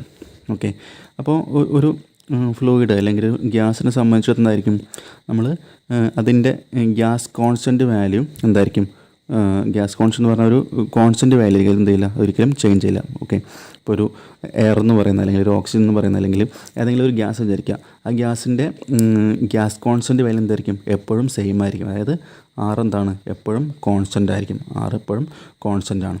അതുപോലെ നമ്മൾ എന്ത് ചെയ്യണം, നമ്മളിവിടെ പറയാൻ പോകുന്നത് എഫക്റ്റ് ഓഫ് പ്രഷറാണ് അല്ലേ. അപ്പോൾ പ്രഷറിൻ്റെ വേരിയേഷൻ ഉണ്ടാകുന്ന ചേഞ്ച് നമുക്ക് ഡെൻസിറ്റിയെ എങ്ങനെയാണ് ബാധിക്കുക എന്ന് നോക്കുന്നത്. ഓക്കെ, പ്രഷറിൻ്റെ വേരിയേഷൻ ഡെൻസിറ്റി എങ്ങനെയാണ് ബാധിക്കാൻ നോക്കുന്നത്. അപ്പോൾ ഈ പറഞ്ഞ പോലെ നമ്മൾ ഈ ഒരു ഇക്വേഷനിലെ R നമ്മൾ പറഞ്ഞു, R കോൺസ്റ്റൻ്റ് ആണെന്ന് പറഞ്ഞു. അതുപോലെ എന്ത് ചെയ്യണം, നമ്മൾ പ്രഷറിൻ്റെ വേരിയേഷൻ നോക്കുന്നത് പറഞ്ഞാൽ നമുക്ക് എന്ത് ചെയ്യാം, Tയും കോൺസ്റ്റൻ്റ് ആയിട്ട് പറയാം. ഓക്കെ, അപ്പോൾ Rഉം Tയും എന്താണ്, കോൺസ്റ്റൻ്റ് ആക്കി എടുക്കാം. ഓക്കെ, ഇനി ആരാ ബാക്കിയുള്ളത്, Pയും നമ്മുടെ ഡെൻസിറ്റിയും മാത്രമേ ബാക്കിയുള്ളൂ. അതായത് P എന്താണ്, ഡയറക്റ്റ്ലി പ്രൊപ്പോർഷണൽ ടു നമുക്ക് ഡെൻസിറ്റി എന്ന് പറയാം. എന്താ അതുകൊണ്ട് ഉദ്ദേശിക്കുന്നത് അല്ലേ, ഇവിടെ =ൻ്റെ പുറം റോ വന്നതിൻ്റെ അർത്ഥം എന്താണ്, P directly proportional to rho എന്ന് പറയാം, അല്ലെങ്കിൽ P directly proportional to density എന്ന് പറയാം. അതിൻ്റെ അർത്ഥം എന്താണ്, P കൂടുമ്പോൾ എന്ത് ചെയ്യും, അതിനാനുപാതികമായിട്ട് ഡെൻസിറ്റിയും ഇൻക്രീസ് ചെയ്യും, അല്ലെങ്കിൽ പി കുറയുമ്പോൾ എന്ത് ചെയ്യും, ഡെൻസിറ്റി ഡിക്രീസ് ചെയ്യും. അതാണ് P directly proportional to rho കൊണ്ട് ഉദ്ദേശിക്കുന്നത്. ഓക്കെ, അപ്പോൾ അതായത് പ്രഷർ കൂടുമ്പോൾ ഡെൻസിറ്റി എന്ത് ചെയ്യും, ഇൻക്രീസ് ചെയ്യുമെന്ന് ഓർത്ത് വെക്കുക. അപ്പം പറയുമ്പോൾ നിസ്സാരമായിട്ടുള്ളൊരു പോയിൻ്റാണ്, പക്ഷേ എന്താണ് എക്സാം പോയിൻ്റ് ഓഫ് വ്യൂവിൽ വെരി വെരി ഇമ്പോർട്ടൻ്റ് ആണ്. ഓക്കെ, വെരി വെരി ഇമ്പോർട്ടൻ്റ് ആണ് ഈ point. Okay, effect of pressure on density എന്ന് പറയുന്നത് എന്താണ്, പ്രഷർ കൂടുമ്പോൾ ഡെൻസിറ്റി കൂടും. അതായത് പ്രഷർ നേരത്തെ ഫസ്റ്റ് പഠിച്ചാണ്, density is a function of pressure and temperature ആണ് അതിൻ്റെ അർത്ഥം. പ്രഷർ കൂടുമ്പോൾ ഡെൻസിറ്റി കൂടുന്നത് ചെയ്യാം, നമ്മൾ ഓർത്ത് വെക്കണം. അപ്പോൾ വെറുതെ ബൈ ഹാർട്ട് പഠിച്ച് വെക്കേണ്ട ആവശ്യമില്ല. നമ്മൾ എന്ത് ചെയ്യാം, നമുക്ക് ഈ ഐഡിയൽ ഗ്യാസ്, നേരത്തെ പറഞ്ഞ ഈ ഐഡിയൽ ഗ്യാസ് കിട്ടില്ല, PV=MRT എന്ന് പറയുന്ന ഐഡിയൽ ഗ്യാസ് ഇക്വേഷൻ ഉണ്ട്. അതൊക്കെ നമുക്ക് എന്തെങ്കിലും കുറച്ച് കഴിയുമ്പോൾ നമ്മൾ തെർമൽ പഠിക്കുമ്പോൾ എന്താണ്, അതൊക്കെ നമുക്ക് നമ്മുടെ മനസ്സിൽ ഡിഫോൾട്ടായിട്ട് മാറും. അപ്പോൾ എന്ത് ചെയ്യേണ്ട ആവശ്യമില്ല, ഇതൊന്നും ഈ പോയിൻ്റ് ഒരിക്കലും നിങ്ങൾ ബൈ ഹാർട്ട് പഠിച്ച് വെക്കേണ്ട ആവശ്യമില്ലെന്നാണ് പറഞ്ഞു വന്നത്. ഓക്കെ, നമുക്ക് ഇക്വേഷൻ വെച്ച് നമുക്ക് എന്ത് ചെയ്യാൻ പറ്റും, പ്രഷറിൻ്റെയും ഡെൻസിറ്റിൻ്റെയും റിലേഷൻ നമുക്ക് ഈ റിലേഷൻ വെച്ച് നമുക്ക് എന്ത് ചെയ്യാം, ഉണ്ടാക്കിയെടുക്കാൻ പറ്റും. ഓക്കെ, എന്ത് ചെയ്യാം, അപ്പോൾ നമ്മൾ ഒരിക്കലും ഇതൊന്നും ബൈ ഹാർട്ട് പഠിക്കേണ്ട. ബൈ ഹാർട്ട് പഠിച്ചെന്ന് സംഭവിക്കുക, നമുക്ക് പ്രഷർ കൂടുമ്പോൾ ഡെൻസിറ്റി കുറയാണെന്നുള്ള ചിന്ത വരും, അല്ലെങ്കിൽ ഡെൻസിറ്റി കൂടാനുള്ള നമുക്ക് കൺഫ്യൂഷൻ വരും, കൂടുകയാണോ കുറയാണോ എന്നുള്ള കൺഫ്യൂഷൻ വരും. അപ്പോൾ എന്ത് ചെയ്യാൻ പാടില്ല, ഒരിക്കലും ഇങ്ങനെയുള്ള കാര്യങ്ങൾ ബൈ ഹാർട്ട് പഠിക്കാൻ പാടില്ല. കറക്റ്റ് കോൺസെപ്റ്റ് മനസ്സിലാക്കി പഠിക്കാം. ഓക്കെ, കോൺസെപ്റ്റ് മനസ്സിലാക്കി നമുക്ക് എന്ത് ചെയ്യും, എപ്പോൾ എങ്ങനെ ചോദിച്ചാൽ നമുക്ക് എന്ത് ചെയ്യാം, നമുക്ക് ജസ്റ്റ് ഒന്ന് ആലോചിച്ച് നോക്കിയിട്ട് നമുക്ക് കറക്റ്റ് ആൻസർ കിട്ടും. ഓക്കെ, ചിലപ്പോൾ ബൈ ഹാർട്ട് പഠിച്ചാൽ ചിലപ്പോൾ നമുക്ക് ഇതിനേക്കാൾ സ്പീഡിൽ ചിലപ്പോൾ ആൻസർ ചെയ്യാൻ പറ്റുന്ന ആൾക്കാരുണ്ടായിരിക്കാം. പക്ഷേ എന്തായിരിക്കും, എല്ലാവർക്കും ഒരേപോലെ മെമ്മറി പവർ ഉണ്ടായിരിക്കില്ല.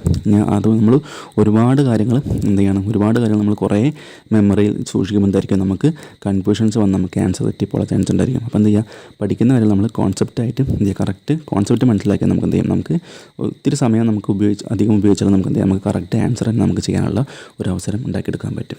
ഓക്കെ, അപ്പോൾ നമ്മൾ എഫക്റ്റ് ഓഫ് പ്രഷർ പറഞ്ഞു. അപ്പോൾ നിങ്ങൾ ഓർത്ത് വെക്കുക, പ്രഷർ വേരിയേഷൻ എങ്ങനെയാണ് ബാധിക്കുക, ഡയറക്റ്റ്ലി പ്രൊപ്പോർഷനാണ്. അതായത് പ്രഷർ കൂടുമ്പോൾ ഡെൻസിറ്റി കൂടും, അല്ലെങ്കിൽ പ്രഷർ കുറയുമ്പോൾ എന്ത് ചെയ്യും, ഡെൻസിറ്റി കുറയുന്നുള്ള കാര്യം മനസ്സിലാക്കി വെക്കുക. ഓക്കെ, ഇനി നമ്മൾ പറയാൻ പോകുന്നത് നമ്മുടെ എഫക്റ്റ് ഓഫ് ടെമ്പറേച്ചർ ആണ് കേട്ടോ. നേരത്തെ നമ്മൾ എഫക്റ്റ് ഓഫ് പ്രഷർ പറഞ്ഞു, ഇനി effect of temperature. Effect of temperature നമുക്ക് നേരത്തെ ഫൈനൽ ഒരു ഇക്വേഷൻ കിട്ടിയിട്ടുണ്ടായിരുന്നു. അതായത് P=ρRT എന്നുള്ള ഇക്വേഷൻ കിട്ടി അല്ലേ, P=ρRT എന്നുള്ള ഇക്വേഷൻ കിട്ടി. അപ്പോൾ നമുക്ക് ഈ കേസിൽ എന്ത് ചെയ്യാം, നമ്മൾ ടെമ്പറേച്ചറിൻ്റെ കാര്യം എഫക്റ്റാണ് പറയുന്നത്. സോ എന്താണ്, നേരത്തെ പറഞ്ഞ പോലെ നമുക്ക് ഈ കേസിൽ നമുക്ക് പ്രഷർ നമുക്ക് കോൺസ്റ്റൻ്റ് ആയിട്ട് എന്ത് ചെയ്യാം, അസ്യൂം ചെയ്യാം. അതുപോലെ പ്രഷർ പി നമുക്ക് കോൺസ്റ്റൻ്റ് ആയിട്ട് പറയാം. അതുപോലെ ആറും എന്താണ്, ആറും കോൺസ്റ്റൻ്റ് ആയിട്ട് പറയാം. അത് കാരണം സെയിം ഗ്യാസ് അല്ലെങ്കിൽ സെയിം ലിക്വിഡ് തന്നെയാണ്. സോ നമുക്ക് എന്ത് ചെയ്യാം, പിയും ആറും നമുക്ക് എന്ത് ചെയ്യാം, കോൺസ്റ്റൻ്റ് ആയിട്ട് പറയാം. അപ്പോൾ നോക്കുക, നമ്മുടെ ഇക്വേഷനിൽ പിന്നെ ആരുണ്ടായിരിക്കുക, ബാക്കി പി കോൺസ്റ്റൻ്റ് ആണ്, നമുക്ക് തന്നെ പിക്ക് സി കൊടുക്കാം കോൺസ്റ്റൻറ്റ്. ബാക്കി ഉണ്ടായിരിക്കുക റോയും ടിയും ആണ്. അതായത് റോ ടി കോൺസ്റ്റൻറ്റ് കിട്ടും അല്ല, അല്ലെങ്കിൽ എന്താണ്, rho inversely proportional to temperature ആണ് കിട്ടുക അല്ലേ. ഇങ്ങനെ വന്നതിൻ്റെ അർത്ഥം എന്താണ്, റോ ടി കോൺസ്റ്റൻറ്റ് പറഞ്ഞാൽ എന്താ വരിക, റോ ഇൻവേഴ്സ്ലി പ്രൊപ്പോർഷണൽ ടു എന്താണ്, rho inversely proportional to T ആണ്, അല്ലെങ്കിൽ റോ പ്രൊപ്പോർഷണൽ ടു 1/t എന്ന് കിട്ടും. അതിൻ്റെ അർത്ഥം എന്താണ്, ടെമ്പറേച്ചർ കൂടുമ്പോൾ എന്ത് ചെയ്യും, ടെമ്പറേച്ചർ കൂടുമ്പോൾ ഡെൻസിറ്റി കുറയുകയാണ് ചെയ്യൽ, ഇൻവേഴ്സ്ലി പ്രൊപ്പോർഷനാണ്. നമ്മുടെ പ്രഷറിൻ്റെ കേസ് ഡയറക്റ്റ്ലി പ്രൊപ്പോർഷനാണ്. അപ്പോൾ എന്ത് ചെയ്യും, പ്രഷർ കൂടുമ്പോൾ ടെമ്പറേച്ചർ കൂടും, അല്ലെങ്കിൽ പ്രഷർ കൂടുമ്പോൾ ഡെൻസിറ്റി കൂടും. എന്നാൽ ടെമ്പറേച്ചറിൻ്റെ കേസ് എന്താണ്, അത് ഇൻവേഴ്സ്ലി പ്രൊപ്പോർഷനാണ്. അതിൻ്റെ അർത്ഥം ടെമ്പറേച്ചർ കൂടുമ്പോൾ എന്ത് ചെയ്യും, ഡെൻസിറ്റി കുറയും. അതുപോലെ ടെമ്പറേച്ചർ കുറയുമ്പോൾ എന്ത് ചെയ്യും, ഡെൻസിറ്റി കൂടുകയും ചെയ്യും. അത് ഇൻവേഴ്സ്ലി പ്രൊപ്പോർഷനാണ്. നമുക്ക് പ്രധാനപ്പെട്ട 2 പോയിൻ്റാണ് എഫക്റ്റ് ഓഫ് ടെമ്പറേച്ചറും എഫക്റ്റ് ഓഫ് പ്രഷറും. ഓക്കെ, രണ്ടും ഓർത്ത് വെക്കണം, പ്രധാനപ്പെട്ട കാര്യമാണ്. ഒരിക്കലും ബൈ ഹാർട്ട് പഠിക്കേണ്ട. ഇക്വേഷൻ നമുക്ക് നേരത്തെ പറഞ്ഞ പോലെ PV=MRT ഇക്വേഷൻ നമുക്ക് ഡിഫോൾട്ടായിട്ട് നമ്മുടെ മനസ്സിൽ വരും. ആ ഇക്വേഷൻ വെച്ച് നമുക്ക് എന്ത് ചെയ്യാം, ടെമ്പറേച്ചറും പ്രഷറും തമ്മിലുള്ള ആ ഒരു വേരിയേഷൻ നമുക്ക് ഡെൻസിറ്റി എങ്ങനെയാണ് ബാധിക്കാൻ എന്ത് ചെയ്യാം, കൃത്യമായിട്ട് ഓർത്ത് വെക്കാൻ പറ്റും. ഓക്കെ, അപ്പോൾ നമുക്ക് ഫ്ലൂയിഡ് പ്രോപ്പർട്ടീസിൽ നമ്മൾ ഡെൻസിറ്റിയാണ് പറഞ്ഞത്. അപ്പോൾ അത്യാവശ്യം എല്ലാവർക്കും മനസ്സിലായെന്ന് വിചാരിക്കുന്നു. ഓക്കെ, നേരത്തെ പറഞ്ഞ പോലെ നമ്മൾ പ്രധാനപ്പെട്ട ഒരു പോയിൻ്റാണ് വാട്ടറിൻ്റെ ഡെൻസിറ്റി ഓർത്ത് വെക്കണം. 1000 kg/m³. അതായത് ഒരു കാര്യം കൂടെ ഓർത്ത് വെക്കുക, അറ്റ് 4 ഡിഗ്രി സെൽഷ്യസിലാണ്. അതുപോലെ തന്നെ 1 atm പ്രഷറിലാണ് കാര്യം, എന്ത് ചെയ്യുക, അതും കൂടെ ഓർത്ത് വെക്കുക. Okay, rho of water 1000 kg/m³ at 4 degree Celsius and 1 atm പ്രഷറിലായിരിക്കും. അതുപോലെ ഓർത്ത് വെക്കുന്ന അടുത്ത പോയിൻ്റാണ് റോ ഓഫ് എയറിൻ്റെ ഡെൻസിറ്റി. ഓക്കെ, എയറിൻ്റെ ഡെൻസിറ്റി 1.2 kg/m³ ആണ്. അതുപോലെ അറ്റ് 20 ഡിഗ്രി സെൽഷ്യസ് ആണ്. ഓക്കെ, അതുപോലെ തന്നെ at 1 atm pressure. Okay, 1 atm പ്രഷറിൽ 1 atm പ്രഷറിൽ 20 ഡിഗ്രി സെൽഷ്യസിൽ എയറിൻ്റെ ഡെൻസിറ്റി എത്ര ആയിരിക്കും? 1.2 kg/m³ ആയിരിക്കും. അതുപോലെ നമ്മുടെ മെർക്കുറി ഡെൻസിറ്റി നമുക്ക് HG എന്ന് പറയാം. മെർക്കുറി ഡെൻസിറ്റി 13600 kg/m³ ആണ്. ഓക്കെ, 13600 kg/m³ ആണ്. ഓക്കെ, അപ്പോൾ എന്ത് ചെയ്യാം, നമ്മുടെ ക്ലാസ് നമ്മുടെ ഫസ്റ്റ് ക്ലാസ്സാണ്. നമ്മൾ പറഞ്ഞ കാര്യങ്ങളൊക്കെ അത്യാവശ്യം എല്ലാവർക്കും മനസ്സിലായി വിചാരിക്കുന്നു. ഞാൻ എപ്പോഴും പറയുന്നു, ഒരിക്കലും നിങ്ങളൊരു കാര്യം ബൈ ഹാർട്ട് പഠിക്കാൻ പാടില്ല. എല്ലാം നിങ്ങൾ എന്ത് ചെയ്യുക, നമ്മൾ പണ്ട് പഠിച്ച സയൻസും അതുപോലെ തന്നെ നമ്മൾ പരസ്പരം എല്ലാ സബ്ജക്ട്സും എന്താണ് പരസ്പരം റിലേറ്റബിൾ ആണ്. അപ്പോൾ എന്ത് ചെയ്യും, നമുക്ക് അങ്ങനെ കമ്പയർ ചെയ്ത് പഠിക്കാൻ പറ്റും. അപ്പോൾ നേരത്തെ പറഞ്ഞ പോലെ നമ്മൾ ഡെൻസിറ്റിൻ്റെ കേസിന് സാധാരണ നമുക്ക് ഒരു PPT വെച്ച് നമുക്ക് എന്ത് ചെയ്താൽ മതി, ഒരു മിനിറ്റിനെ കൊണ്ട് പറഞ്ഞു തീർക്കാവുന്ന ഒരു കാര്യമാണ് നമ്മൾ ഇത്രയും വിശദീകരിച്ച് പറഞ്ഞത്. ഓക്കെ, ജസ്റ്റ് 1-2 സ്ലൈഡ് വെച്ച് ഡിസ്കസ് ചെയ്യാൻ പറ്റിയ സാധനമാണ് നമ്മൾ ഇത്രയും ഡീറ്റെയിൽ ആയിട്ട് പറഞ്ഞത്. കാരണം നിങ്ങൾ പഠിച്ചു കഴിഞ്ഞാൽ ഒരിക്കലും മറക്കാൻ പാടില്ല. ഓക്കെ, ജസ്റ്റ് നമുക്ക് 2 വരിയിൽ ഒതുക്കാവുന്നതേ ഉള്ളൂ. അതായത് ഡെൻസിറ്റി എന്താണ്, പ്രഷർ കൂടുമ്പോൾ ഡെൻസിറ്റി കൂടുന്നു, അല്ലെങ്കിൽ പ്രഷർ കുറയുമ്പോൾ ഡെൻസിറ്റി കുറയുന്നു, അല്ലെങ്കിൽ ടെമ്പറേച്ചർ കൂടുമ്പോൾ ഡെൻസിറ്റി കുറയുന്നു എന്നുള്ള രീതിയിൽ ഒറ്റ 2-3 വരിയിൽ നമുക്ക് ഒതുക്കി പഠിച്ചിട്ട് കാര്യമില്ല. നമുക്കത് എങ്ങനെയാണ് വരുന്നത് നമ്മൾ കൃത്യമായിട്ട് അറിഞ്ഞിരിക്കണം. അപ്പോൾ എങ്ങനെയാണ് വന്നത് നമുക്ക് കൃത്യമായിട്ട് അറിയാമെങ്കിൽ നമുക്ക് എന്ത് ചെയ്യാം, നമുക്ക് ഒരിക്കലും കൺഫ്യൂഷൻ വരില്ല. കൺഫ്യൂഷൻ വന്നാൽ നമുക്ക് എന്ത് ചെയ്യാം, അത് ക്ലാരിഫൈ ചെയ്യാനുള്ള അവസരം കൂടി നമുക്ക് കിട്ടുന്നതാണ്. സോ അതുകൊണ്ടാണ് നമ്മളിങ്ങനെ ക്ലാസ് മുന്നോട്ട് കൊണ്ടുപോകാനുള്ള കാര്യം തന്നെ. ഓക്കെ, നമ്മൾ ജസ്റ്റ് അത് പറഞ്ഞ പോലെ ഒരിക്കലും PPT വെച്ചുകൊണ്ടുള്ള പ്രസൻറ്റേഷൻ മാത്രമായിരിക്കില്ല. അതുപോലെ എന്തായിരിക്കും, ഓരോ കാര്യങ്ങളും കോൺസെപ്റ്റ് വൈസ് എന്ത് ചെയ്യും കൃത്യമായിട്ട് പറഞ്ഞുകൊണ്ടാണ് നമ്മൾ മുന്നോട്ട് പോകുന്നത്. ഓക്കെ, അപ്പോൾ അത്യാവശ്യം എല്ലാവരും ക്ലാസ്സുകൾ മനസ്സിലായി വിചാരിക്കുന്നു. നമുക്ക് അടുത്ത് വരുന്ന നമ്മുടെ പ്രോപ്പർട്ടീസിൽ വരുന്ന നമ്മുടെ സ്പെസിഫിക് വെയിറ്റ് അല്ലെങ്കിൽ വെയിറ്റ് ഡെൻസിറ്റി നമുക്ക് എന്ത് ചെയ്യാം, അത് നെക്സ്റ്റ് ക്ലാസ്സിൽ ഡീറ്റെയിൽ ആയിട്ട് ഡിസ്കസ് ചെയ്യാം. ഓക്കെ, അപ്പോൾ താങ്ക് യു ഫോർ വാച്ചിങ്.